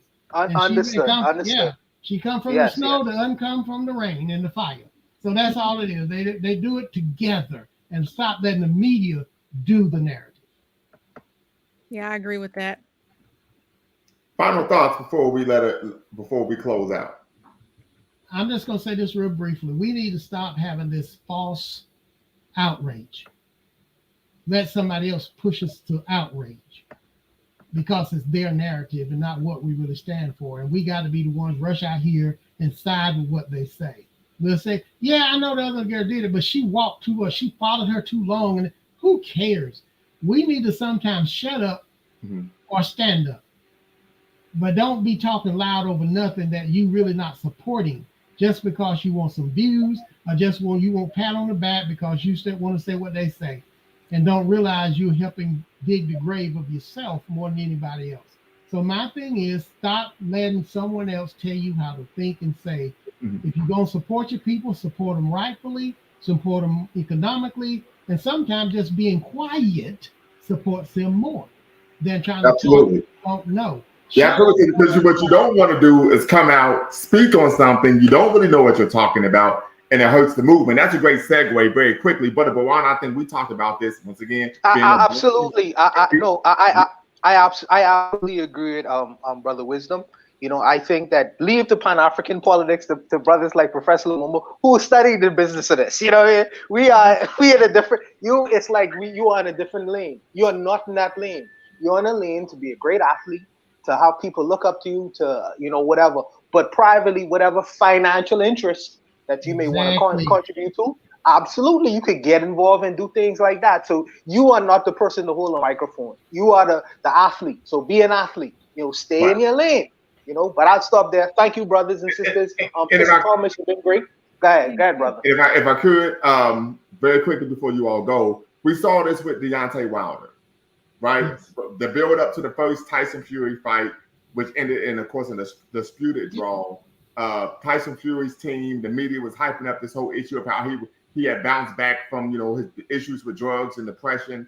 And of course, Deontay Wilder said, "Well, black people we've been fighting all our lives." Radio Raheem, who of course is one of the more prominent boxing media correspondents, said, what do you mean by that? And he was giving him a chance to really articulate the black struggle. And he just started screaming and yelling at him, "You know what I was talking about? You know what I'm talking about." And what did that lead to? He didn't actually have the words to say what he meant, right? Yeah. And so, as you say, if that's not your lane, don't try to be something that you're not. Right, the same thing with the guy from Memphis Grizzlies. He was trying to act John Moran.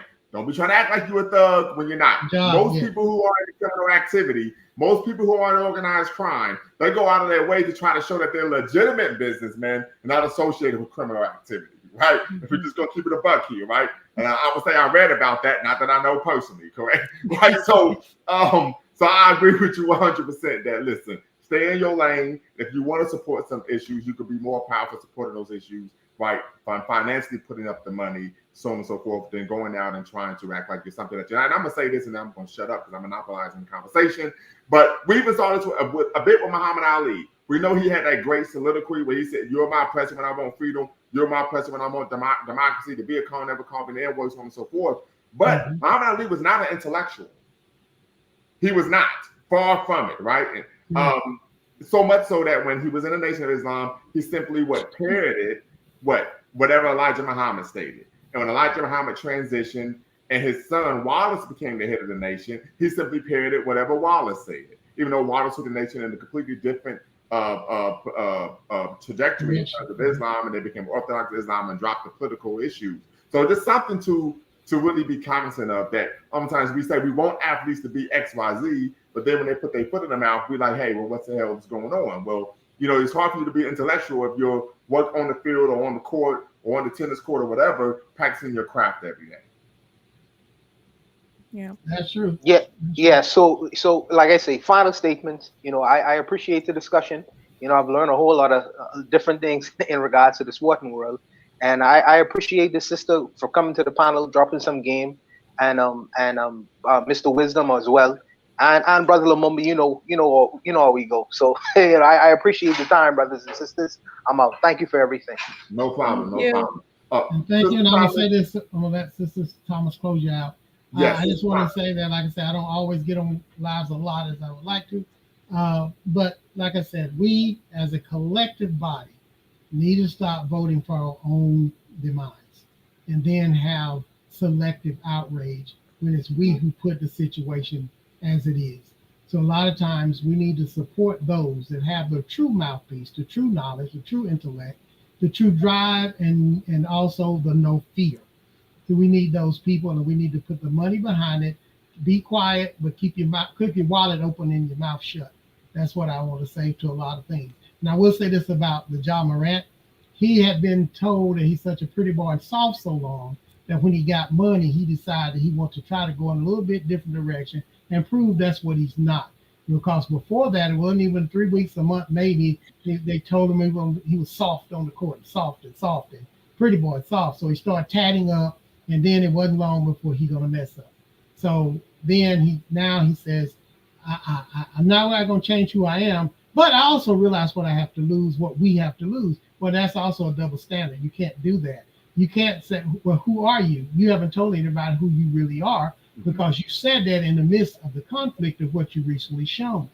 So that's why we have to also be careful, going back to what you said, when the athletes put their foot in their mouth, they don't know how to dig it out. They're gnawing still at their toes when they think their feet is already out. They're still gnawing at their toes when they talk.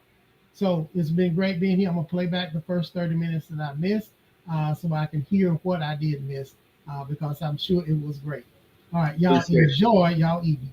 Yes, sir. Yes, sir. And Sister Shy, shout out to Sister Shy out of the 614. She said she's watching from work. Appreciate that. And if you all want to actually follow Sister Thomas, Manika Thomas, she's on YouTube, so you can go to YouTube/Manika Thomas, the Afrocentric social worker. She actually has a channel there. And of course, Sister Manika, we're going to give you final thoughts. So my final thoughts is I would just want Angel Reese to continue to display her confidence, to continue to learn how to navigate these systems, to continue to perfect her athleticism, use her voice for good, and to continue to advance women's basketball. I mean, I think that she's a powerful voice of her generation, and I would want to continue to see that develop, and not to be dissuaded or discouraged by people who don't understand who she is and why she shows up the way that she does. I would want her to continue to do that unapologetically, and to be, that model for other people who are coming up behind her, to understand the weight of the voice that she has, because it's very powerful. Very good. Sister Michelle, you just tapped in, so I'm going to give you the floor. I just want to say happy Resurrection Day to everyone here. I know not everyone here is religious, so please respect. You see how you're going to do that? You're going to throw that in and say, okay, look at you. All right, go right ahead, sister. Go right ahead. Again, I came in late. I just want to say hi to the panel. Again, support you. Lumumba speaks. And, in closing, I wanted not to take away from the subject, but I want to ask you a question once we get to a good point. Okay, well, you can ask the question. My initial response is going to be, I didn't do it, but go right ahead. As we talk about sports and stuff, I don't want to take us. Are you going to do a special on the documentary, the Freaknik documentary that's coming out? Because It's the epitome of a lot of things that have happened in, that was the epitome of a lot of things, especially in hip hop culture, black communities, from that festival. You know what? I am going to do one on the Freaknik. Thank you. I'm going to do a show on the Freaknik, and I know what you're speaking to.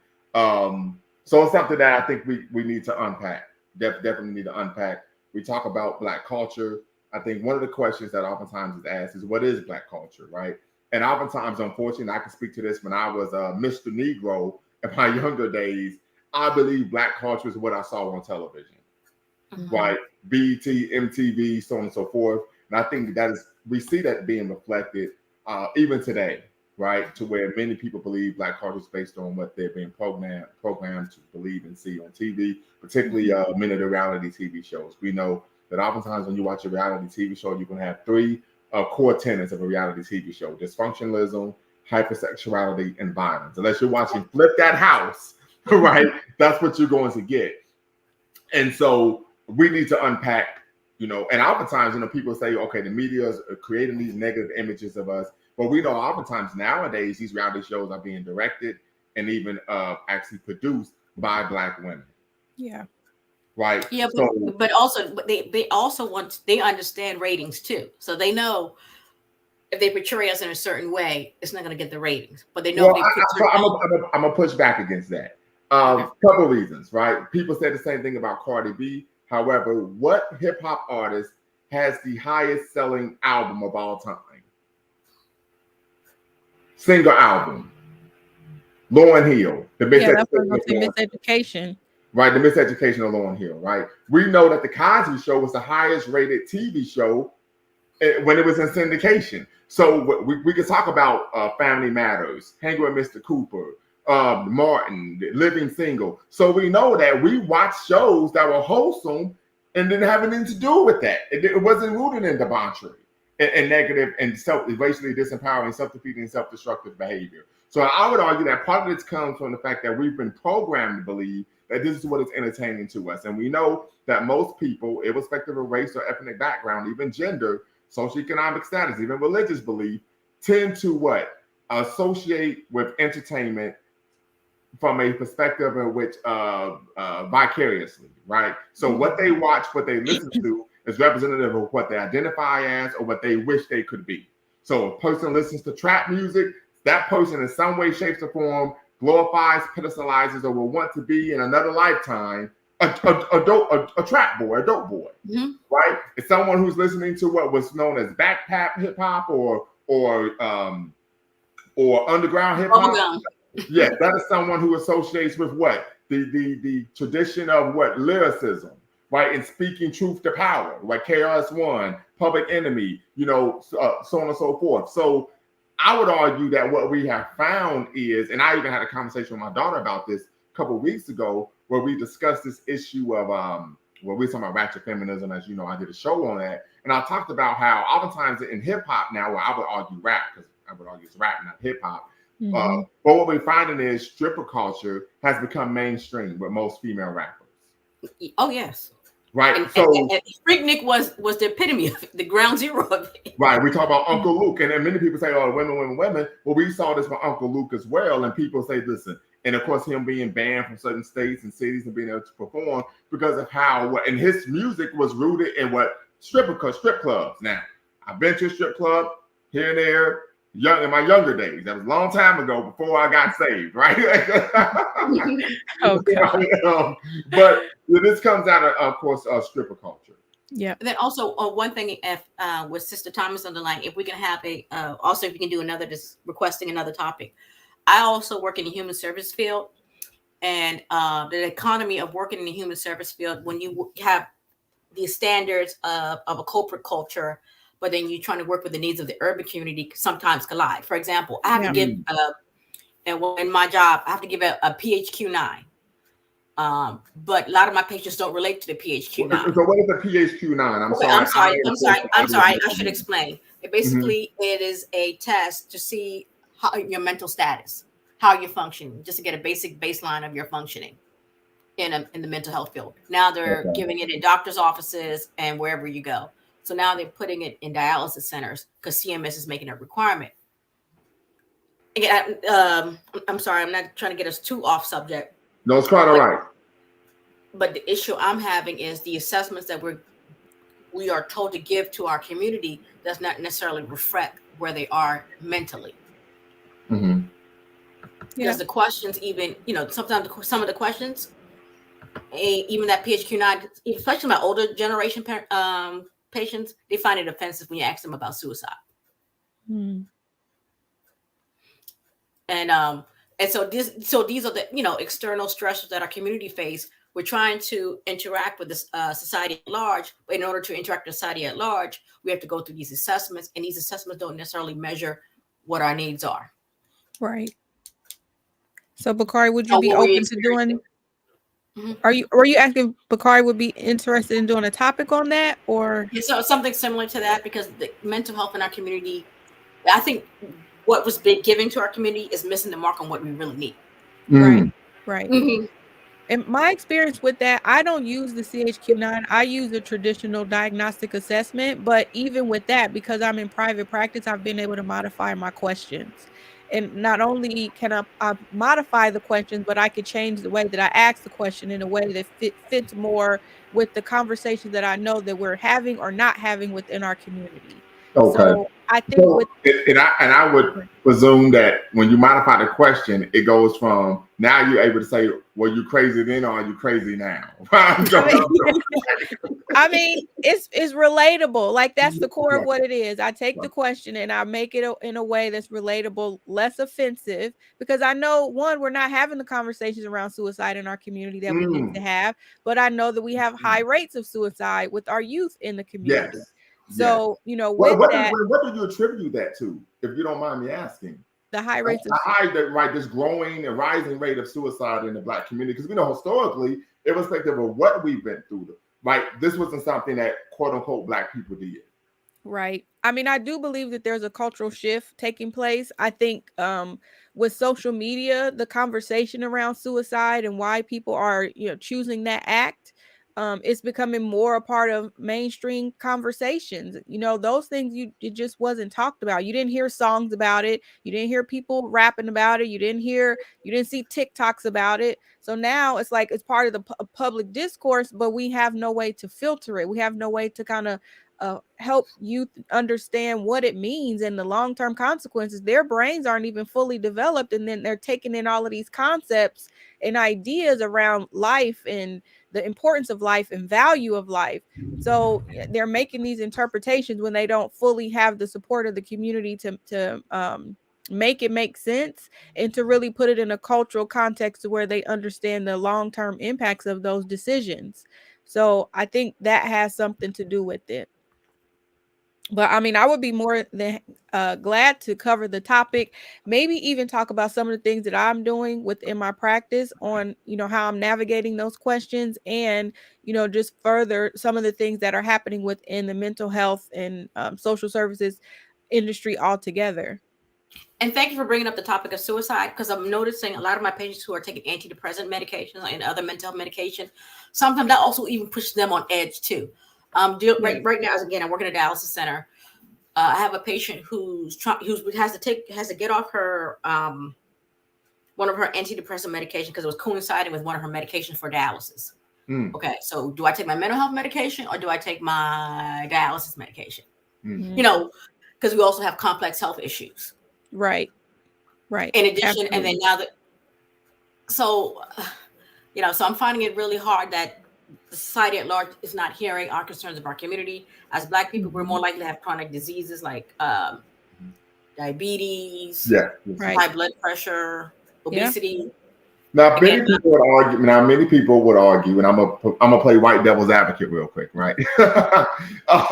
Many would argue that those chronic diseases are preventable, and part of it is rooted in, of course, poor diet and eating habits. What would you say to that?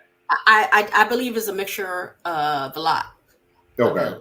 We're not in a place where we're not in a system where this is culturally our origin, if you understand what I'm trying to say. Okay, if you go to the motherland or women come together and cook. You're pounding food. You're gathering food. All that's a form of exercise before you eat. You don't have to necessarily have the stressors of day-to-day life like we have here. Every day, every 30 days, something is due. Some bill is due. The microaggressions of work, trying to keep, just so many external pressures, where when we used to live as a community in our natural environment, all those things were met. But now we're forced into the society that we're currently in, and experience all these stressors, the depression, the anxiety, the unknown, because every day is the unknown. Like tomorrow when I go to work, I know there's something happened over the weekend, and they're gonna call me to come and resolve it. Right. But some, if I could, some people would argue that comes with the vicissitudes of everyday life, right? And that we have to be able to adapt and overcome. We know there's a body of literature in African American studies. Shout out to African American studies, right? That talks about adaptive vitality, and the fact that Black people in America and the Western world and the world over have been able to be adaptive to the numerous forms of anti-Blackness that we faced, right? And the reason why I make that argument, and people know this, I live in the gym. It's like my second home. I always joke that I get mail at the gym, right? That's why you see me all the time. But what I tend to find is oftentimes an overabundance on victimization and not enough discourse on agency and ways that we are able to be self-determined. Well, I think that's the issue is multifaceted. I think access to food, in terms of the foods that we eat that impact our diet, I believe that's a socioeconomic and political issue. So I don't know that we could have the conversation about the foods that we eat in terms of our diet and the symptoms that we experience as a consequence of that without considering all of those factors. So when we do consider the socioeconomic and political aspects of not having access to food, which is, living in food deserts, not having access to grocery stores, I feel like we acknowledge the social and political issues that exist. And then we have to have the agency and determination to figure out, okay, because we live in these spaces, how can we create community gardens, food centers, within the areas that we live. What'd you say? The Gem City Market. Absolutely. Yeah.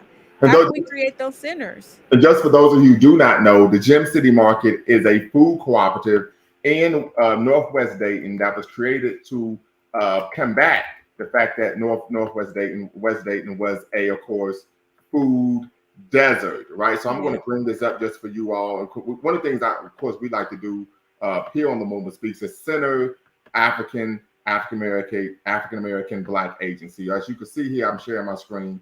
This is, of course, a look at the website for Gem City Market.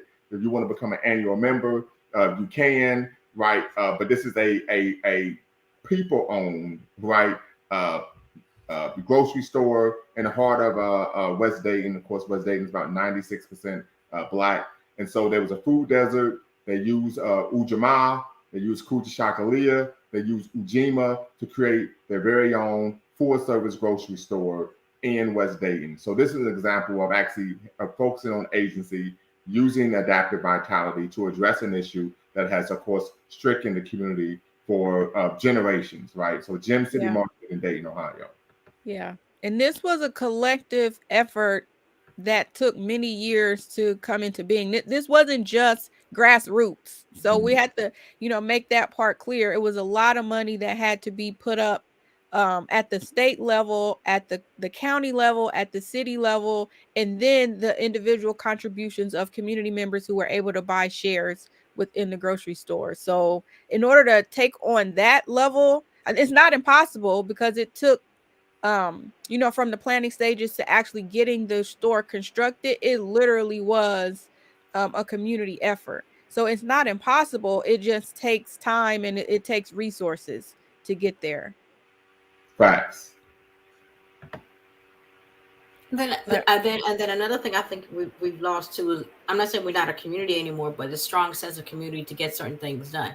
Because I'm assuming with the Gem City, it required a lot of effort, even though yes, you had external involvement, but the community there was some level of high involvement with the community. Absolutely. Absolutely. In terms of where the grocery store was going to be located, what the cost of the shares were going to be, when to make them affordable for the people who lived in the community, what type of food was going to be offered in the grocery store, who was going to shop there. There was an entire evaluation that was done around the surrounding community. The feasibility study was done around the entire community to figure out where would the customers come from, their migration patterns, how long would they be there. Like it was a full project, Yes, and it absolutely. involved university professors who were helping assisting with the research. So it took a lot to get it done. So if we, if any community was to do something like that, it would take a full community effort, getting the people who actually live in the community involved, and then all the stakeholders who would have a vested interest in seeing it happen. Okay, that's good. Then also another question. I mean, you got. I'm assuming both of you are in the Ohio area. Facts, and we're both from the same hometown. Yeah.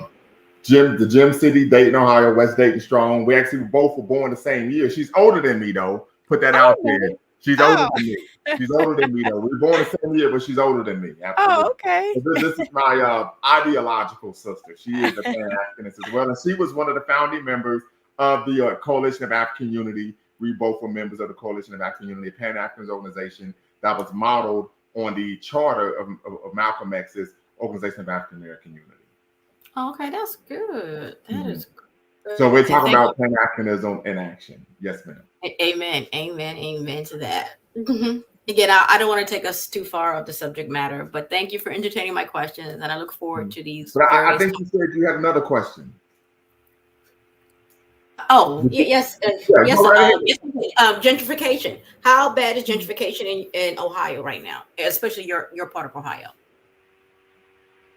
Did you want to because DC? Because I lived in DC area, so it's very aggressive. I mean, they're coming. Right. So I would say this: we've seen some gentrification taking place in Dayton, West Dayton. What tends to happen is Dayton is racially segregated, like most Midwestern and Rust Belt cities. Right.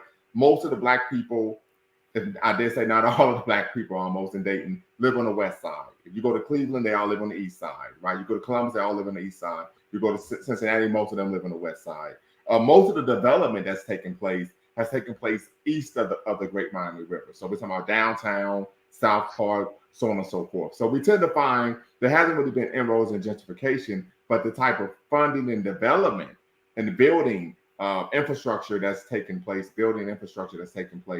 in, of course, the city has taken place outside of the Black community.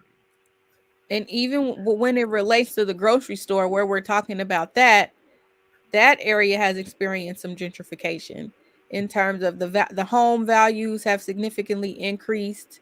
I don't know that home ownership has increased in that area. I've not looked at the numbers, but the roads have been developed in that area.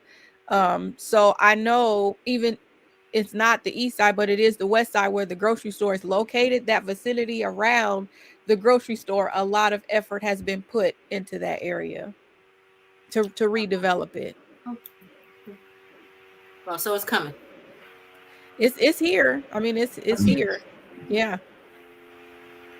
Absolutely. Sister Love Ash. Sister Love Ash is from the DYT as well. She's currently living in San Diego. Shout out to the 619. So we're going to stay on to give Sister Ash a chance to tap in. She went to Wayne High School, did her college, made her bones at Kent State, where she minored in Pan-African Studies. So Sister Ash, we're going to give you a chance to tap in. The link is in the chat. And then, of course, there's a sister that I actually was doing some work with here at Ohio University. She's the starting point guard for the Ohio University Bobcats women's basketball team. Nice. And so just was conversing with her via IG. We're going to see if she could tap back in and we could get her perspective on, of course, the Angel Reese. That would be great. Well, so, and she's the starting point guard, and of course, ran into her. I was leaving the gym, and as you know, Monique, I'm always talking trash, right? I'm always talking trash. So you got a broke jump shot. We ended up playing a couple games of one-on-one, and of course, being very supportive. I think her career high this season was 30 points, right? So the most she had in the game this year was 30 points. And so hopefully she could tap in and be part of the conversation as well. And then, of course, we can stay on for Sister Love Ash. And I'm going to ask you this question, Sister Michelle. You said that you wanted us to do a show on the Freaknik. Any other shows that you would like to see me produce here at Lumumba Speaks? Okay, we did the Freaknik, and we're talking about mental health show, mental health. Okay, mental health. And then what I would like, I would be curious, just me in general. We have all these online personalities, right? These Pan-African, FBA. Is there, just me for, all these ADOS talking points, all these FBA talking points, Pan-African talking points. Why aren't we able to come to some type of alignment or some type of agreement? Because I'm seeing Tariq Nasheed always clowning, Black people from the diaspora, and I'm like, okay, I get it as a point. After a while, I'm like, aren't you? He's almost 50. Like, you're 50. Like, why are you, going right? Taking this? Well, so let me ask you this: you said that he has a point. What point do you think he's made? Who? Tariq Nasheed, you say he has a point. I mean, he has addressed it, that there are people from the diaspora who has made comments about Black Americans and their, history, their experience here in America, or to make light of it. Fair enough. But and the same has happened with African Americans speaking about Black people from other parts of the world. But he and takes. And here's the reality situation when we talk about that issue. When people are speaking negatively about the Black experience and on the continent, in the Caribbean, in the United States of America, typically it's coming out of ignorance. So one, we have to just make that plain, right, and understand that. We know growing up, we heard things, unfortunately, like African booty scratcher. We heard things, I don't want to, if you were skinny, you look like you from Somalia, right, and you dealing with famine. So there have always been internalized negative caricatures regarding Black people from other parts of the world, but that is not representative of the whole. Of course. But if you notice, I'm noticing these online spaces, especially like Tariq Nasheed, he's pumping it out. And I'm like, you're too old for this. Mm-hmm. Well, one of the questions you first asked was, why can't we come together? That's the reason why. So there are people who are actually doing this to see change created in the community, to have intellectual conversations, to cut down on the name calling and, the puppetry and, not taking this seriously. So you have people who want to do that level of work. And then you have people who see the opportunity in the work and can monetize it and capitalize off of it and make an income from it, which nobody's knocking anyone's ability to, use your intellectual property and to create something. I think, what he's been able to produce is great in terms of the museum and the documentaries that he's done, but it's the quality of it, the way that it really impacts the community, the narratives around it, the connection that's really being made outside of the money that he's making from it. So I just question the integrity of a lot of things, and oftentimes people can't operate together if it's outside of the integrity of the people who are really wanting to do the work.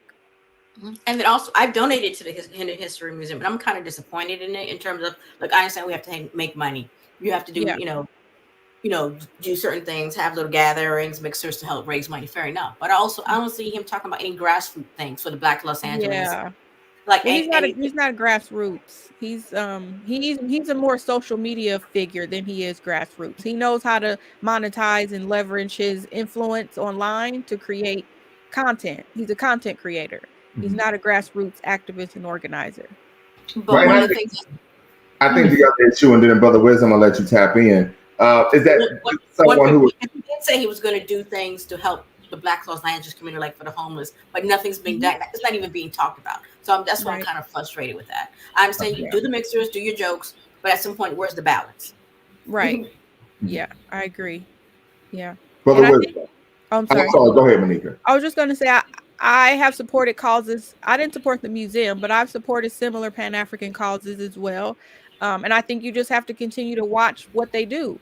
And, we give out of good intention because we want to see the community improve. Yes. But once we find that your words and your actions aren't aligning, then we have to make the decision. Do I still want to consume your content? Do I still want to donate money to your causes? Or do I want to seek out other causes that are more in alignment with my values? Absolutely. Brother Wisdom. Yeah, a couple of things. First, I'm going to quickly address the food and the diabetical and all those things. We as a people no longer really cook and prepare our foods. That's one of the things. So even when we have opportunity to add some things that are stretched, we're not really doing that. And so we need to start learning how to cook better. a lot of the older people that got diabetes is when they had no more big family at home to cook for. They didn't have the gardens. They didn't go to shopping. So they also started getting little quick meals from the restaurants and things just to feed themselves, or little prepared things. I witnessed this. My mom was in her 70s before she was considered pre-diabetic because they prepared foods all the time. Aunties and everybody, they didn't get any of this too late in their life. Right. Because yes, they was active, they worked, they was in the sun, they cleaned houses, whatever they did, they was always doing something. So we're no longer in the sun. We are sun people. That vitamin D help break down your food and everything else, and all that, the carbs. And so a lot of stuff is prepackaged with sugar, with salt and sodium that's not even real. So the compressed for the heart condition. So we are people that was pride ourselves on preparing food that we no longer prepare food. That's one of the issues. So even if you're in a food desert, you have an opportunity to get together and drive outside of the desert and go in and shop, get some things. I'm watching food baskets all the time in the store. I can tell you these people can't cook. They don't cook. Yeah. White, black, green, all of them. I look at them. The white kids are hugged up together, just got married, and they full of processed stuff, full of microwavable. Yeah. And our people are worse because we got the bigger bellies and everything. And we're still, and then we're not in the, like I said, we're not active anymore unless you're an athletic person. And then they judge for them looking athletic, but they have to work at that. But they also don't eat as well, but at least they're burning some things off. They're sweating. They're doing the things that help their body. It looks healthier than not, but they also have more problems when they do get hurt. They don't heal as easy or fast and strong as they used to if they had proper food. So I'm going to rest on that. With the so-called community of all these SBAs and OETs and IOM, whatever they label themselves, a lot of these people are controlled opposition. They're there just like the NAACP. I don't call it that anymore. I call it the NAAPC for people of color now. Yeah. Not colored people. Yeah. So they need to reverse that lettering. Come on, brother. You're cooking right now. You're cooking right now. Go right ahead. It's Easter Sunday. I'm gonna say let the Lord use you, right? Yes, yeah. He done got up and run away, so gone. So let me tell you, he rose early that morning. So they're the NAAPC now. If you look at their website, they're the only group that talk about their nationality. They talk about everybody. Yeah. You go to every other nationality's website, they focus on their people. That's true. Go to the NAAPC. That's what they talk about. People of color, all people, all this, all that. Yeah. They're blocking reparations. They're doing all these things. So what I'm getting at is these people are controlled, just like the Tariq Nasheeds, Yvette Carnells, and all them. They will get on here, even down to Farrakhan them. I'm just going to put it out there. Yeah, go right ahead. These people are great at giving you knowledge and telling you how bad the people are, but they're the one paid by these people. They're getting money from these people. They're allowed to go so far to milk and hypnotize and brainwash or control or help divide their people. That's what you call control opposition. You can say all you want, you can talk against us, but you can't help them in the right way. Doing all the killings and everything, you have not seen anybody in the nation go outside of the nation to do anything. They'll talk about the black people. They're talking about what you should do. They'll talk about the white man's the devil, the Jew, and all. They'll talk about that in speech to keep you listening, keep you monetizing them. But they never do anything. Since Malcolm gone, they don't have that defense for their community. They will not walk down to the police force in force. They don't do that anymore. But to hear the speeches, you will believe they're still for the black people. Tariq Nasheed, you can look, Dr. Moomin, I'm gonna say Dr. Thomas, y'all can go out here and put together some of the best work that's true, okay, about the black experience in any with the mental health, with everything going on, sports. You can put all that together true, and you can get the people to come in and buy in and do in. But when it comes down and say, okay, now can you go to Congress and really speak on something for your people? You won't, well, no, I'm going to talk about... So tap dancing. They sound like Magic Johnson when he retired. I'm going to talk about the African people coming over here. I'm going to talk about that. I got to talk about another darker person. I got to talk about the other melanated, carbonated people. You see, I'm gonna give you some history that's documented, and then you'll think, oh, great, he's really putting out something. She is really talking about something because she got the facts and the data. But you're still sleeping with them. That's the ultimate test you can make. When all said and done, who are you giving your seed to, your eggs to, and your time and your pillow talk to? When you break that part, you are not truly for your people or the generation to come. Yeah. So you and I'm glad you brought this up because so I'm teaching 3 African American history courses this semester. One of the courses is 1877 to today. We're covering the Black Power movement. So I went over these things with the assassination of Malcolm X, Nation of Islam, and the students were like, I can't believe this organization is still around. I can't believe that people take this organization seriously. Right. And I was like, well, part of it speaks to what? The lack of actual education, the miseducation, the master narrative that sanitizes actual history. Right. And so yeah, but the biggest thing is though, we refuse to be accountable for ourselves. So a lot of people looking for the savior complex. That's why they throw the athletes out there. They'll throw you guys out there. If you say something really great based on one thing, oh, go. Push. I'm gonna hide behind my door, and I want you to be the one. If they come after you now, I can't help you because we're not gonna talk with you. We'll push you to do the talking because we still need Messiah. Okay, we still need a Messiah, even though we kill most of them a year. That's a whole different subject. We've gotten rid of most of the warriors before they ever show up. But that's a whole different topic. But what I'm getting at is the fact that we need to be accountable there. And also, if Dr. Thomas say, you know what, Tariq Nasheed, I started with him, but I found this out, and guys, look, be careful. Oh, you know what you're talking about because he really put that position. He's really done this, and he's done that. We refuse to. Or you're gonna be called a hater. Yeah. So we refuse. So think about it this way: if you, it's like you're saying, how can you come together when you're speaking against each other on the subject that's supposed to be for your people? Right. Think about that now. You got the FBA, the what is the other thing called, or whatever. ADOS, and all that stuff. All those letters are good, but so is the letter jacket on the football team when you play football. Ain't around Ohio State. You can get your letter. That don't mean you are you for the team, or you just wearing the jacket to be seen while you in the group. Got it. So you can have a Letterman's jacket and a Letterman's sweater or whatever because you can buy one. Make people think this is what you for. But what I'm getting at, we have to also be ready to accept. Just like rest his spirit, John Lewis. He didn't do nothing for his people. Most of our black people that's running the mayors and governors and stuff have the worst cities. That's the symbol of things. I'm glad you brought this up. I went over this with my class Friday, and I talked about that if we want to look at a black elected official that actually worked to the benefit of the black community, it was Maynard Jackson in Atlanta. Exactly. When he gave his what about Marion Barry, DC? Marion Barry, DC. Don't forget Marion Barry, DC. Marion Barry in DC. All right. Shout out to Chocolate City.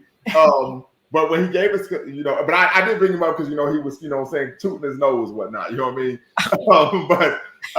But he wasn't hurting nobody. He didn't hurt nobody. He was like, they set me up, right? But Maynard Jackson, when he gave his victory speech, he stated, he said, I will never, ever, ever let you down. So he put in a law to where, hey, they were going to expand the airport. He stated when we had these construction projects, a certain percentage is going to have to be black. He didn't say minority. He didn't say people of color. He said black. And when the business committee said, well, no, he said, well, then we just won't build the airport then. And it stayed stagnant. The plan was the building the airport was stagnant for a year. He said, I'm not playing with y'all. If my community doesn't make money, no one makes money. Right? When he was sworn into office, he fired the white police chief, hired a black one. He hired a black woman to be the head of the business development program in the city of Atlanta, where you had to go through the city to get contracts. And not only was she brilliant, not only was she well educated, but she also was extremely articulate and extremely smart, knew what she was doing. So he was someone who was serious. Now, some of the students said, well, he was very light-skinned, so I don't give a damn if he was blue, black, purple. He did what he was going to do. He got the job done. Right. And so that's what I'm saying. We are afraid to we don't want to tear down the symbolism of who we are versus the reality of what we are. And a lot of these people are just they've learned from those people how to eat from us. And so they eat off of us by giving us just what makes us feel good, but not what's going to project us to the next level. So that's what they're really doing in the controlled opposition way. Learn how they fed off of us. Now I'll feed off my people, and I won't do nothing else for my people. And so they'll talk about the African people. You're helping them to keep African people over here because they make you look lazy. They'll expose you, and vice versa. And what you don't realize is it was deliberate, what you were saying earlier. They made sure that the people from Africa didn't know anything about the Jim Crow time we were going through, the slavery and stuff. And we didn't know about the apartheid. Yes, correct. We never knew we was walking the same path, not knowing an ocean away. Yeah. You know, that we literally, if we sit down and really think about it regardless, we can really come together in a way that becomes global, because we're in a global society and we're thinking from the hood.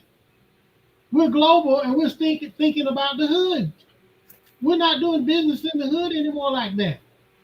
But that's what you want your people to still remain, just obligated to you and trust you. And so we have to get away from that. We got to be saying, you know what? I'm going to tell you something. Nobody can hold black people, dark people, carbonated, melanated, however you want to dress up, more accountable than the same carbonated people, no matter what country you're from. And that's what most of us are afraid to get back to, being ourselves, so we won't be accountable with each other. Go ahead, sisters. Go ahead. I'll just say really quick. And I think the reality is a lot of Africans realize that we operate in a global economy. And I don't believe if you go with the narrative that Africans don't want to partner with us and they don't want to connect with us, that's not true. And I think what's going to be the determining factor is the degree to which we're able to connect with other people from the diaspora who actually do want to work with us, who do understand our plight, who do understand the repair that needs to take place, and any reparations claim that we do have in America, that they understand our claim and are equally working in their country to access whatever claims they have a right to. So it doesn't have to be this kind of divisive conversation where we're thinking that there's not alignment with the work that needs to be done. I think that there needs to be respect of the individual work that needs to happen on both fronts. We collaborate on the areas where we need to collaborate, and we support each other individually on the areas where we need individual support. So I think in terms of our conversations that we have here, at least from speaking with Bakari, the goal is to take the information that's used here and to translate that into political power that can be used to empower our communities and reframe the narratives that we've been taught that are untrue and are based out of misinformation. So it's not just designed to just talk, but to really have it materialize into something that can help the community move forward. Absolutely. And I'm going to beg you back on that before we close. And part of it is because oftentimes when these conversations are being had, they're surface level conversations.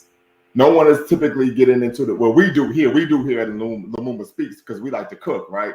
But people typically don't get into the nitty gritty. As we always say, the devil is in the details, right? Yeah. And I always give an example of, you tend to find many African Americans, I always use Sugar Ray Robinson as an example. Most people argue that he's the GOAT, he's the greatest boxer of all time. And when he went to France, he was like, oh, I'm being treated so great in France. France is a great country, right? The second time he went to France, he became cognizant of the French colonial practices in West Africa, kind of asked them what was going on. They said, get your black ass out of here. We never liked you anyway. Right.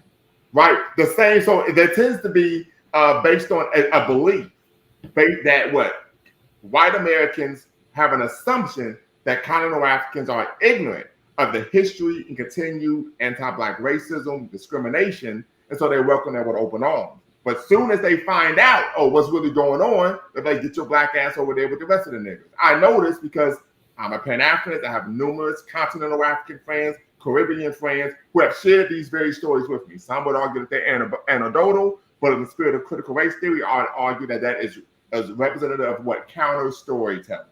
Mm-hmm. Yeah. And what we have to realize, what we call enslavement here was colonialism there. Absolutely. The only thing is they did it with black leadership, total black countries, where it didn't look that way here. Mm-hmm. So they was able to come here and create their whiteness over the what they put enslaved. Over there, they had to worry about people that took control of their land for a long degree, made it laws that they're still going by today, regardless of look like they have freedom for 60 years. Right. And we must also understand is that their time of freedom is similar to our time of civil rights. Absolutely. In fact, it really is about the same time. Absolutely. And most people may be unaware, but Dr. King, we know Dr. King wasn't a Pan-Africanist, but we know that he was trending towards having a black internationalist view before he was assassinated. But in 1957, March 9th, 1957, if I remember correctly, he and of course his coterie of course integrationist activists were in Ghana, Accra, Ghana, for Ghana's Independence Day celebration. That's what I'm talking about. Most people can't equate the two time frames. The black struggle on the continent was synonymous with the black struggle here in America. So once again, as I stated, I think oftentimes, and I can say this due to experience, but I've had conversations with individuals who are promoting these very divisive, and I would even argue intellectually disingenuous arguments, right? They tend to not actually know the history. They tend not to actually know what has actually taken place, and oftentimes they're parroting the individuals who are, of course, putting out these type of disparaging type of talking points. And also keep in mind real quick, the people who always say someone's trying to come in and steal from the African American person are the ones stealing already from them.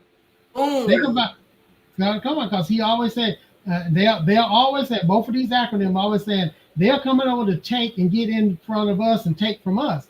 But you're the one taking all the money, all the donations, and you're pimping your people because you're scared that someone else will wake them up and they'll lose your money and your leverage over them. And I'm going to speak to that. And I actually had a conversation with a member of the Nation of Islam. This actually was a phone conversation, which I recorded. And I sent it to Brother David, Monique. I actually sent it to Brother David. Okay. Yeah. And so, of course, I was being loud and boisterous as always. But in the conversation, this is when the George Floyd assassination happened. And there was a sister on Facebook talking about, well, George Floyd being assassinated, black people being killed by the police is y'all fault. Because most people may be unaware, but Nation of Islam sees themselves as separate from the actual African-American and black community. Sure. They actually do. I know this because I have substantial literature on the organization. Just look above, right? Shout out to the Lumumba Library. So, what ended up taking place was the sister was like, well, y'all be wearing Jordans and all these fancy clothes, and that's why the white folk want to kill you. I said, well, we all know it doesn't matter what you wear. If they want to string your ass up, that's what's going to happen. You right? barefooted at one time. So this respectability politics type crap, right? But I stated, she's talked about, well, if we want to solve this problem, we should donate to the Nation of Islam economic program to end want and poverty. I said, okay, how does the program work? A brother jumped in and said, stop attacking the sister. I said, I'm not attacking the sister. I just asked a question. So I said, how about we do this? You give me your phone number, I give you a call. We had a conversation. He said, we have a program to end want in the black community. If you donate 35 cents a day, 35 cents a week, I'm sorry, we will be able to provide jobs for the black community.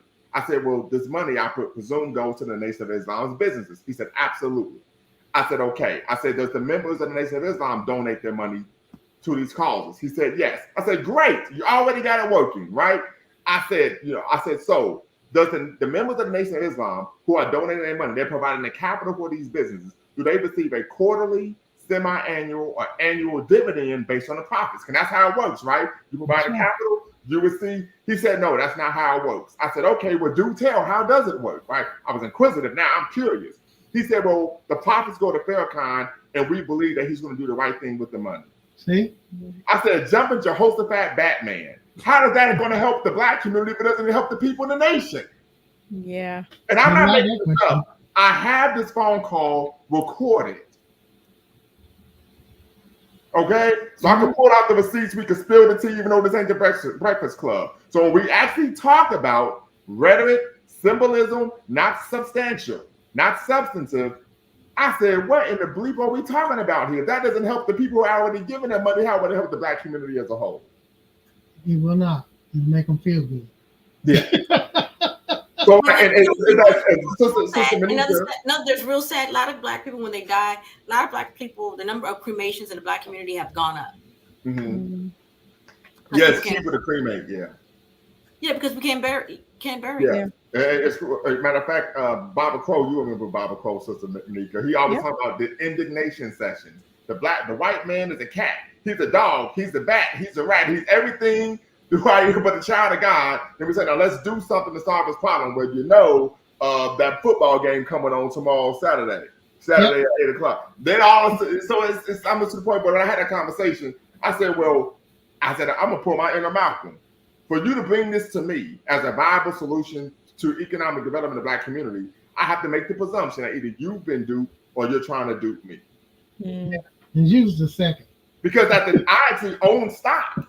And I was like, hey, I get a quarterly dividend from the profits of the stock that I own. Yeah. So what are we talking about here? Yeah. I said, so, he said, well, brother, but the reason why it doesn't work is because we don't have enough blind faith. I said, shut the front door. I'm not making this up. I actually had this conversation. I had the conversation recorded. What people also don't know, that they made alliance with the Church of Scientology. This is true. They made that so he can make more money from the Church of Scientology.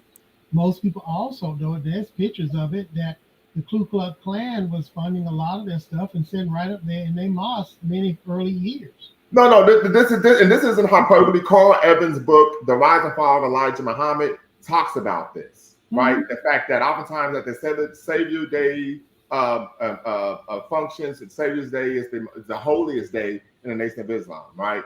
They would have members of the Klan at the meetings, and they would have them on stage and tell, hey, this is the Grand Wizard, give him a round of applause. There was even a situation where they had paid one of the brothers who was the minister in Atlanta of the mosque in Atlanta. It was a temple at the time. He had gotten into some type of trouble with the police, and the Klan was like, well, they charged him an exorbitant price to hire their attorney to represent him in court. Right. And so the Klan saw it as a way to a lucrative way to make more money out the nation. So we know the history shows that when they were in confrontation, matter of fact, this is in the book, and you all give me a second, I might go off screen and bring it up, where the Klan members were talking crazy to him, like, listen, look, boy, you're going to do X, Y, Z, or we're going to shoot your house up. And the nation was like, yes, boss, we understand there ain't going to be no problem. Yeah, in the same way. But the rhetoric, right? Now, Monica knows me, maybe too well, right? But she knows ain't no way somebody going to be talking to me like that in person. Yeah. Yeah. They did that the same way with the what they call the 4-letter people. They sit with them and break bread with them, but then openly they'll talk. Well, they control you, but yet they allow you to say but so much. Yeah, and as a matter of fact, I can speak to that. There's a sister. She owned a farm outside of the Indianapolis area. She is a devout Pan-Africanist. She moved her family to Belize. Most people may be unaware, but Belize is an English-speaking Caribbean nation, Central American nation. So you could go to Belize, speak English, you don't have to worry about there being a language barrier. And when Ferguson went up in flames, we were in conversation, and she told me that the nation was working with the police against the brothers and sisters who were rebelling in Ferguson. I said, shut the front door. She said, I'll send you videos. You shut the front door. Right. So it's like, what we really doing here? Right. And I told my students, they said, well, why doesn't most people speak out about this? Because they have a history of violence against Black people. The same with Hebrew Israelites. My brother's a Hebrew Israelite, for crying out loud, right? The Hebrew Israelites were responsible for killing Dr. King's mother. Yes. Right. The Hebrew Israelites were responsible for killing the Pan-African historian Walter Rodney that wrote the book, How Europe Underdeveloped Africa. So we tend to find that these so-called identity groups in the Black community have a history of being violent against the very Black people that they're saying they're trying to help and liberate. But not individuals who are causing us harm. I think after a while, the ideology becomes more important than the cause. So once you are aligned with a certain way of being, a certain way of believing, your belief can be so strong that it drives you to do things that are out of alignment with what the community actually needs, because you're following more of the ideology than the cause that you initially came on board to support. So, I think there's a lot of research that's been done around cult-like followings. Yes. What symbolisms are that kind of create that cult-like following, what the rhetoric is used, methods that are used to create that. Now, I'm not saying that the organizations that you all are talking about are a cult, but I do think that it's important to understand that when you're in alignment with certain organizations, the way that they draw you into the organization in terms of what you believe you're going to be doing, oftentimes that can shift if you're not kind of staying true to the things that matter to you. You begin, if you don't notice, you begin hearing people saying a lot of the same talking points. They all sound exactly alike. They all use the same rhetoric. They all, use the same points to demonstrate what they're trying to convey. So you begin puppeting and parroting a lot of the things that you're hearing, and you begin to lose your own individual thought and your own sense of identity, because you're caught up in the identity politic of the organization that you're following. So we definitely have to be careful of that. And then you have no longer the ability to hear anyone and to listen, because you are so deep into that. And this is the thing, is when somebody comes to you with some truth and facts and numbers and even pictures and videos and things like that, you still don't want to hear it. Right. And that's where it becomes, of course, extremely dangerous. Right. So you can present someone. Matter of fact, I was speaking to a sister who was a Muslim, and she said, well, Farrakhan said that dinosaurs didn't exist, so they don't exist. Even though I said, we know there's evidence to substantiate that they did. Yeah, there's a psychological term called belief preservation, which says that people tend to hold on to an already held belief, even when presented with contrary information, or what's the word I'm looking for? Contradictory. Yeah, contradictory information. So that idea that even when someone presents something to you that is true, you've already established such a deeply rooted belief in the thing that has been previously taught to you, you reject the new information as if it's not true, and you continue to align with the belief system that you already had. And I think on the lighter issue, most children growing up believe in Santa Claus.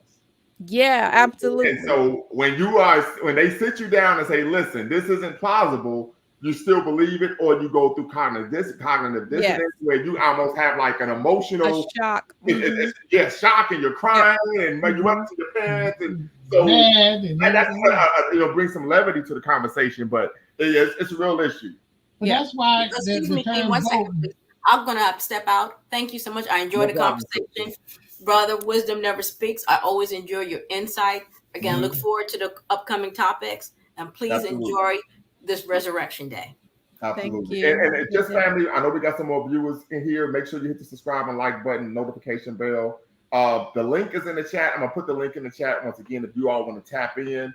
And this tends to happen at Lumumba Speaks, right? We have a conversation, it goes well, but we oftentimes find ourselves digging into or diving into other kind of tangentially related issues and conversations in the Black community. So with that being said, the link is in the chat, family. If you all want to tap in, give your perspective. We're really talking about now almost this issue of Black cults, right? Almost for a lack of certain word, lack of better words, in the Black community, who on the surface it seems as if they're seeking to do the work and the will of course, helping the Black community or the Black nation, but tend to not so much do that. So once again, Brother Wisdom Never Speaks and Sister Monica, go right ahead. Well, I was just going to say, piggyback on what she said real quick, and that's why we go with the vote blue no matter who type voting. Is because you're going to vote for the same blue, the same Democrats, and because they have such a following with that right now, no matter what you say, no matter what you give, as long as they say it, we're going to vote for it. And they know it has not gotten us anywhere. We actually going backwards as a people collectively. But the 90+%, the followers keep voting and overriding those that are trying to get them to do different. It's creating divides in families and things like that. So we should never be so monolithic on our voting either, those that still vote. No other culture votes 90% one way every single election.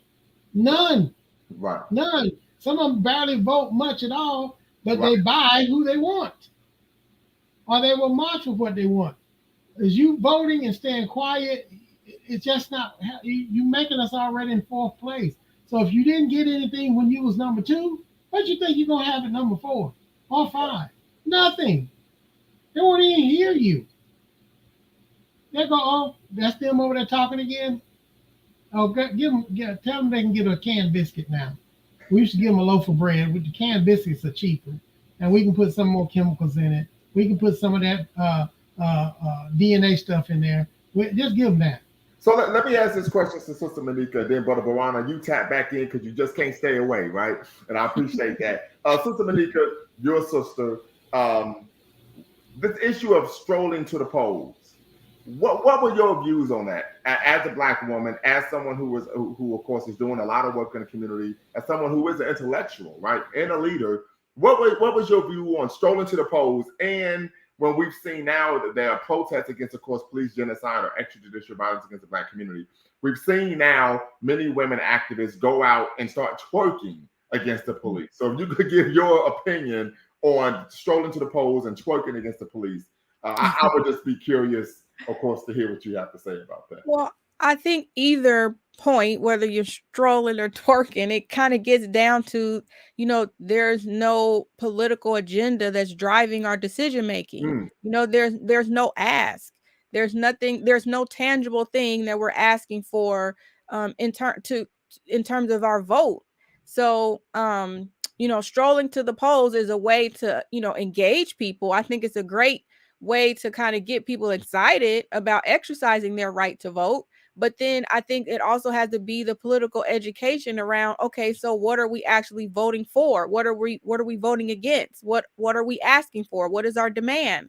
How much money have we put behind this cause or this initiative? Or, what is our leverage? I think it's a lot of parts that are included in a vote that we, one, don't talk about.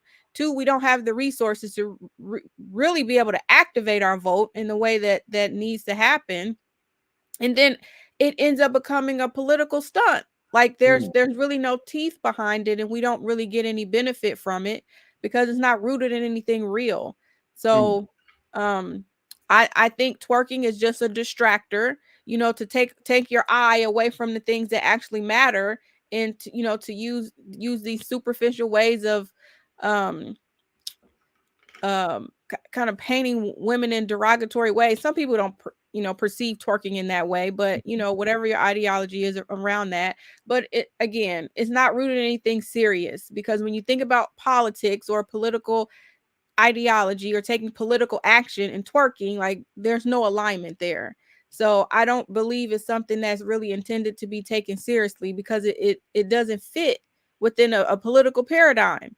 So I don't believe it's something. I believe we first have to start taking ourselves seriously in order for our vote to really have meaning.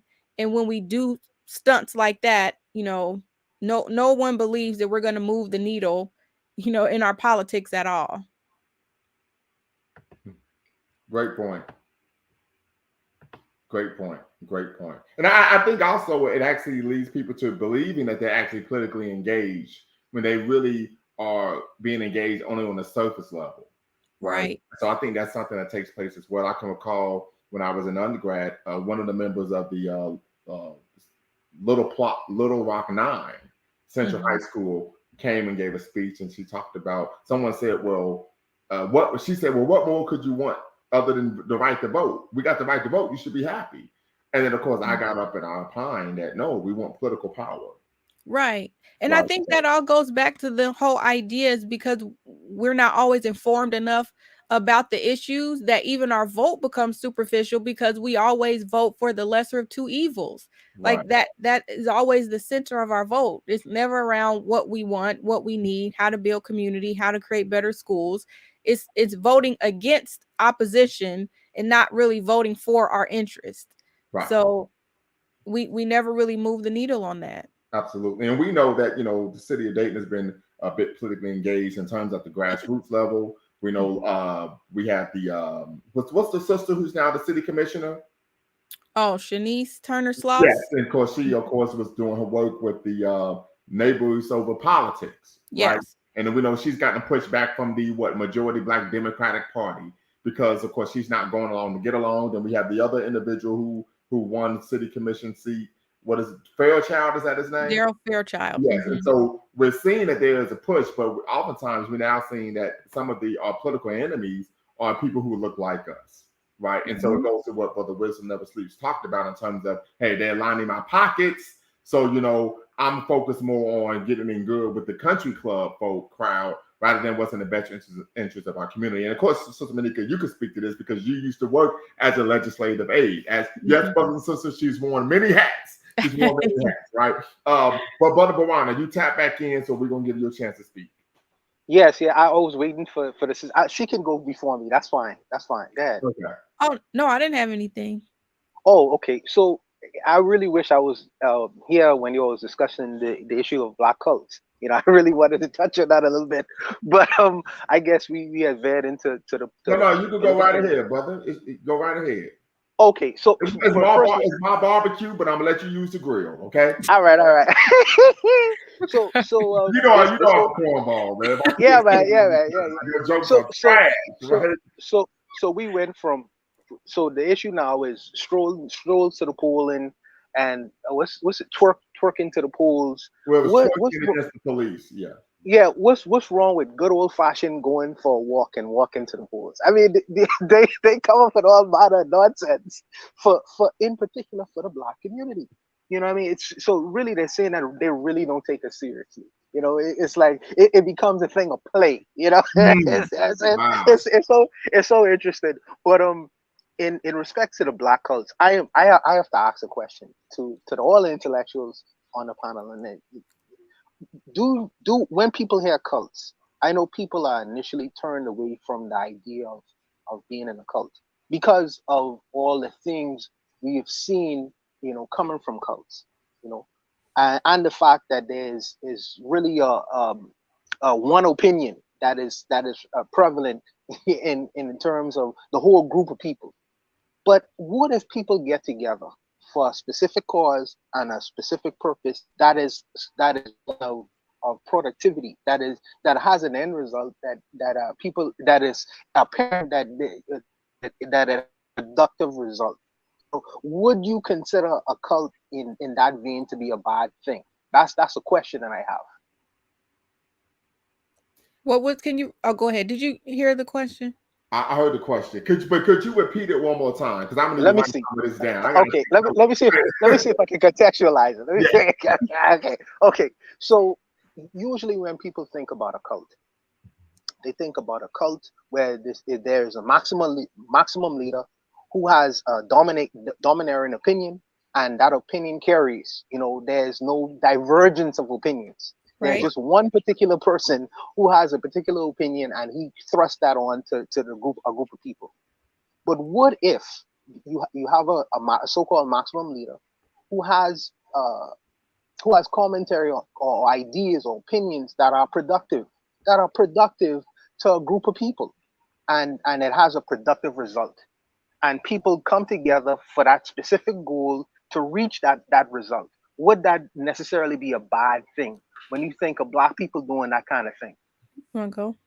So I would say yes, and I'm gonna tell you why. Because the potential for harm is still there, right? And so and I would hope that everyone on the panel would agree that when we talk about reasserting and restoring ourselves to our traditional greatness as a free, proud, and productive people, embracing that Black radical tradition of audacious self-assertion, right, and flamboyant rejection of white hegemony, right? Part of that is rooted in the fact that we are promoting people being able to think for themselves, not allow themselves to be manipulated by any entity, right? And so, for example, and I do this with my son and my daughter, right? And I've always, I try to intellectualize every situation. What do you think about this? If I'm asking you about why you did this, do you think what you're doing is a good thing, right? And so and I tell my daughter all the time, I said, people who are easily manipulated are typically taken advantage of. Right. So it might, and oftentimes in most situations, it starts off, hey, it's about something good. We get to look at this when we talk about maybe the sister wives in the Mormon Church of Jesus Christ of Latter-day Saints. It starts off as something good. But most individuals who are not seeking for you to be able to think for yourself, they have a nefarious intention down the road. For example, and I'm going to shut up, but Sister Monica could speak to this. In the CAU, the Coalition of African Unity, we had an orientation packet. The orientation packet provided a historiography of what? Pan-Africanism, Black conservatism, and Black integrationism. We said we want you to read all three histories, and then you come back to us and tell us, do you see yourself, which one you see yourself aligning with? And we say that we want you to do this because we're not interested in controlling your thinking and subsequently your behavior. We want you to be able to know who you are and where you align, while also being able to develop a sense of self-authorship and the ability to think for oneself. So there are people who came and said, listen, I align with Black nationalism, Pan-Africanism. There were some people said, I see myself as more than integrationist. No problem, no power to you. But if any organization that is not interested in helping people be able to think for themselves, be able to synthesize information and find what is credible and what is not, I would argue that that organization is, at the end of the day, will end up doing more harm than good. I would agree with that. And the initial question that you asked was Black people coming together? It sounded like under a common cause, a common purpose. Is that necessarily a bad thing? And to that, I would say no, it's not a bad thing unless it includes what Bakari just said. Unless it includes an element where it takes away from your own individual thought, your ability to draw your own conclusions, and that not being perceived as being divisive or pushing away from the cause. So that's some of the things that I wanted to mention. Is there are certain characteristics that if you look into the history of cults, I've looked at it a little bit, and I know there's some books on this. So if you want to do like a separate episode, I would be able to get the specific characteristics and the books. Okay, absolutely. But there are certain characteristics that you see common in a lot of cults, the majority of cults. So you typically tend to see power and control, where, like you said, there's a dominant leader who creates the dominant narrative. You also see this ask to detach and disconnect yourself from family. So it's a very controlling relationship that happens. There's this allegiance to a cause that you're being asked to take. And then if you don't take allegiance to this cause, then oftentimes you're shunned or told that you're no longer a part of the cause, and then you can't have any association with the group whatsoever. So there are a couple other characteristics of a cult, but that controlling aspect is the number one thing that you'll see, where they're controlling your language, they're controlling your dress, they're controlling your belief systems, your ideas. So if you see all of those things, then yes, that's very characteristic of a cult. Hold on, Monica. That sounds like my household. I'm joking, everybody. Yeah. One of the things that's interesting about that is one of the things that when we talk about intellectual thought, or having your own ideas and your own views, anything that takes away from what we call in therapy, how you have three parts of the brain. You have the base of the brain, which is your survival brain. You have the midbrain, which is your thinking brain, or the limbic part of your brain, and then you have the prefrontal cortex, which is your executive part of the brain, which handles your problem solving, decision making, thinking things through, making good choices. So whenever an organization is seeking to rob you of that, utilizing your prefrontal cortex, your decision making and problem solving, that's when we run into problems, is when you don't have access to that, or when you lose access to that inquisitiveness, questioning things, questioning the status quo, questioning why things are done. So that would be a telltale sign. And that's what happened during the pandemic. It sounds, Ms. Thomas, from your definition, right? It sounds to me, in my humble opinion, it sounds to me that you are really describing America or Americanism. Because when you say it's taken away from your free thinking, it's telling you how to dress, how to act, all these things. Maybe a nation is a bigger form of a cult. Because I think you make a fair argument. If you were to put it on a scale, that's what I would do. So I would put on a scale from limit your intellectual thought to having total freedom of thought. If you were to put that on a scale, I think you could easily put America on a scale of that to say, if we don't align with this political thought, you're shunned, you're blacklisted, you aren't given opportunities. So McCarthyism. yeah, so that's un-American, being un-American. You're un-American, you're non-patriotic, you don't align with American views and values. So there's definitely a spectrum on that. But in terms of having access to freedom of thought, like YouTube, for example, if we were truly operating, if America was truly a cult, we wouldn't have the ability to come onto YouTube and share this level of thought. So in that regard, it would rank lower. Mm-hmm. So I do think that it doesn't meet full criteria, obviously. But when you see the clusters of things together at a high level, then I think you have a fair argument. They're working on it. All right. So listen, now we're going to finally provide summations or final thoughts, because I need to go eat dinner, right? I'm sorry? I said you're eating late. I tend to eat late because I stay up late. Yeah. Okay. I told you it's dissertation time, so I tend not to go to bed till after midnight because I'm always writing, researching, and all this type of stuff. Because it's I got to cite everything. Yeah. That's just how it works. So, Brother Bawana, Wisdom Never Sleeps, and then of course we'll leave it Sister Monica Thomas. And once again, if you are unaware, Sister Monica Thomas has her own YouTube channel, so make sure you go to her channel, like, subscribe, and share. www.youtube.com/Monica Thomas, the Afrocentric social worker. Brother Bawana, I will let you. Yes. So hopefully I won't get psyched out again, because y'all guys had me giving closing statements and then stayed off for a whole 2 hours. But yes, I like I say, I appreciate the dialogue. I will have to listen to the playback in terms of y'all brothers and sisters discussing cults, because I'm interested in that as well. So hopefully we'll do an episode one day on that particular issue. Ms. Thomas, I will go on your channel and subscribe to it. But I appreciate y'all brothers once again, and sister. But I'm out. I'll talk to y'all guys later. All right. All right. Thank you. I'm just gonna say thank you. While y'all was talking, I had my wild rice, peppers, and onions, and mushrooms. Ooh, oh my goodness! Sounds good. Oh yeah. So and washed and put up seeded grapes, cut cantaloupe, honeydew melon, washed the blackberries, strawberries. Oh yeah, I'm bragging for the week. I know, it makes me hungry. Because I meal prep for the entire week, and I have sealed salmon, asparagus spears, wild rice, and of course steamed potatoes. Okay. So listen, brothers could cook out here. You better ask somebody. No, that's right. That's right. We ain't in the coat. We cook. We keep our own thought. But it was great being a part of this again. I'm just gonna say peace, blessings to both of you, and prosperity all the time, and unlimited health, unlimited wealth. Nothing can hold you back.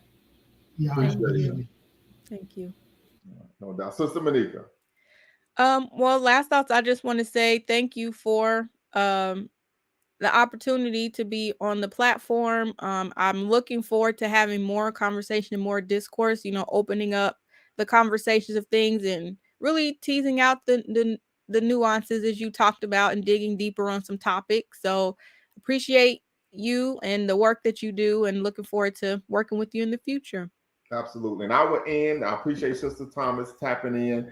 She is one of the preeminent, I would argue, scholar activists, scholar practitioners in the greater Dayton area in terms of the work that she does as an Afrocentric social worker, and actually undergirding that with scholarship, right? I know this because she's an avid reader, because she was in the organization with me, and she was one of our preeminent members of the organization, right? So oftentimes, when I would get start bloviating or kind of engage in hyperbole, she'll be the one to recenter me and say, listen, now let's be practical here and how we can actually do this to the benefit of course, the community. So definitely got to give a shout out to her there. And I can actually speak to her acumen as a race woman. We know a race man or a race woman is someone who has contributed, has actually not contributed, but dedicated their life to, of course, raising and bettering the lives of Black people for the totality of their life. So when we talk about race women, we talk about this is in the line of one Yah Santua, the line of one Mary Church Terrell, Mary McLeod Bethune, right? One of Queen Mother Moore and Queen Nzinga, and the beat goes on, right? So definitely want to show love to her. Make sure you all go to her channel, Manika Thomas, on YouTube. And then last but not least, as you all know, as Professor Lumumba, I always got to leave you all with some homework. So 2 things I would like for you all to read, and that is, of course, $40 Million Slaves by William C. Rhoden, The Rise, Fall, and Redemption of the Black Athlete. William C. Rhoden, of course, was he is a retired New York Times columnist, sports writer. And then last but not least, The Rise and Fall of Elijah Muhammad, also known as The Messenger, or Carl Evans. He goes in detail about the Nation of Islam's dalliance, of course, with the Ku Klux Klan. So just to let you all know that what we're stating, of course, we're not seeking to provide any slander or whatsoever, but it's undergirded with by scholarship. So until next time, you all know what to do. You're watching Lumumba Speaks. Appreciate you all. Make sure you always bet on Black. Peace.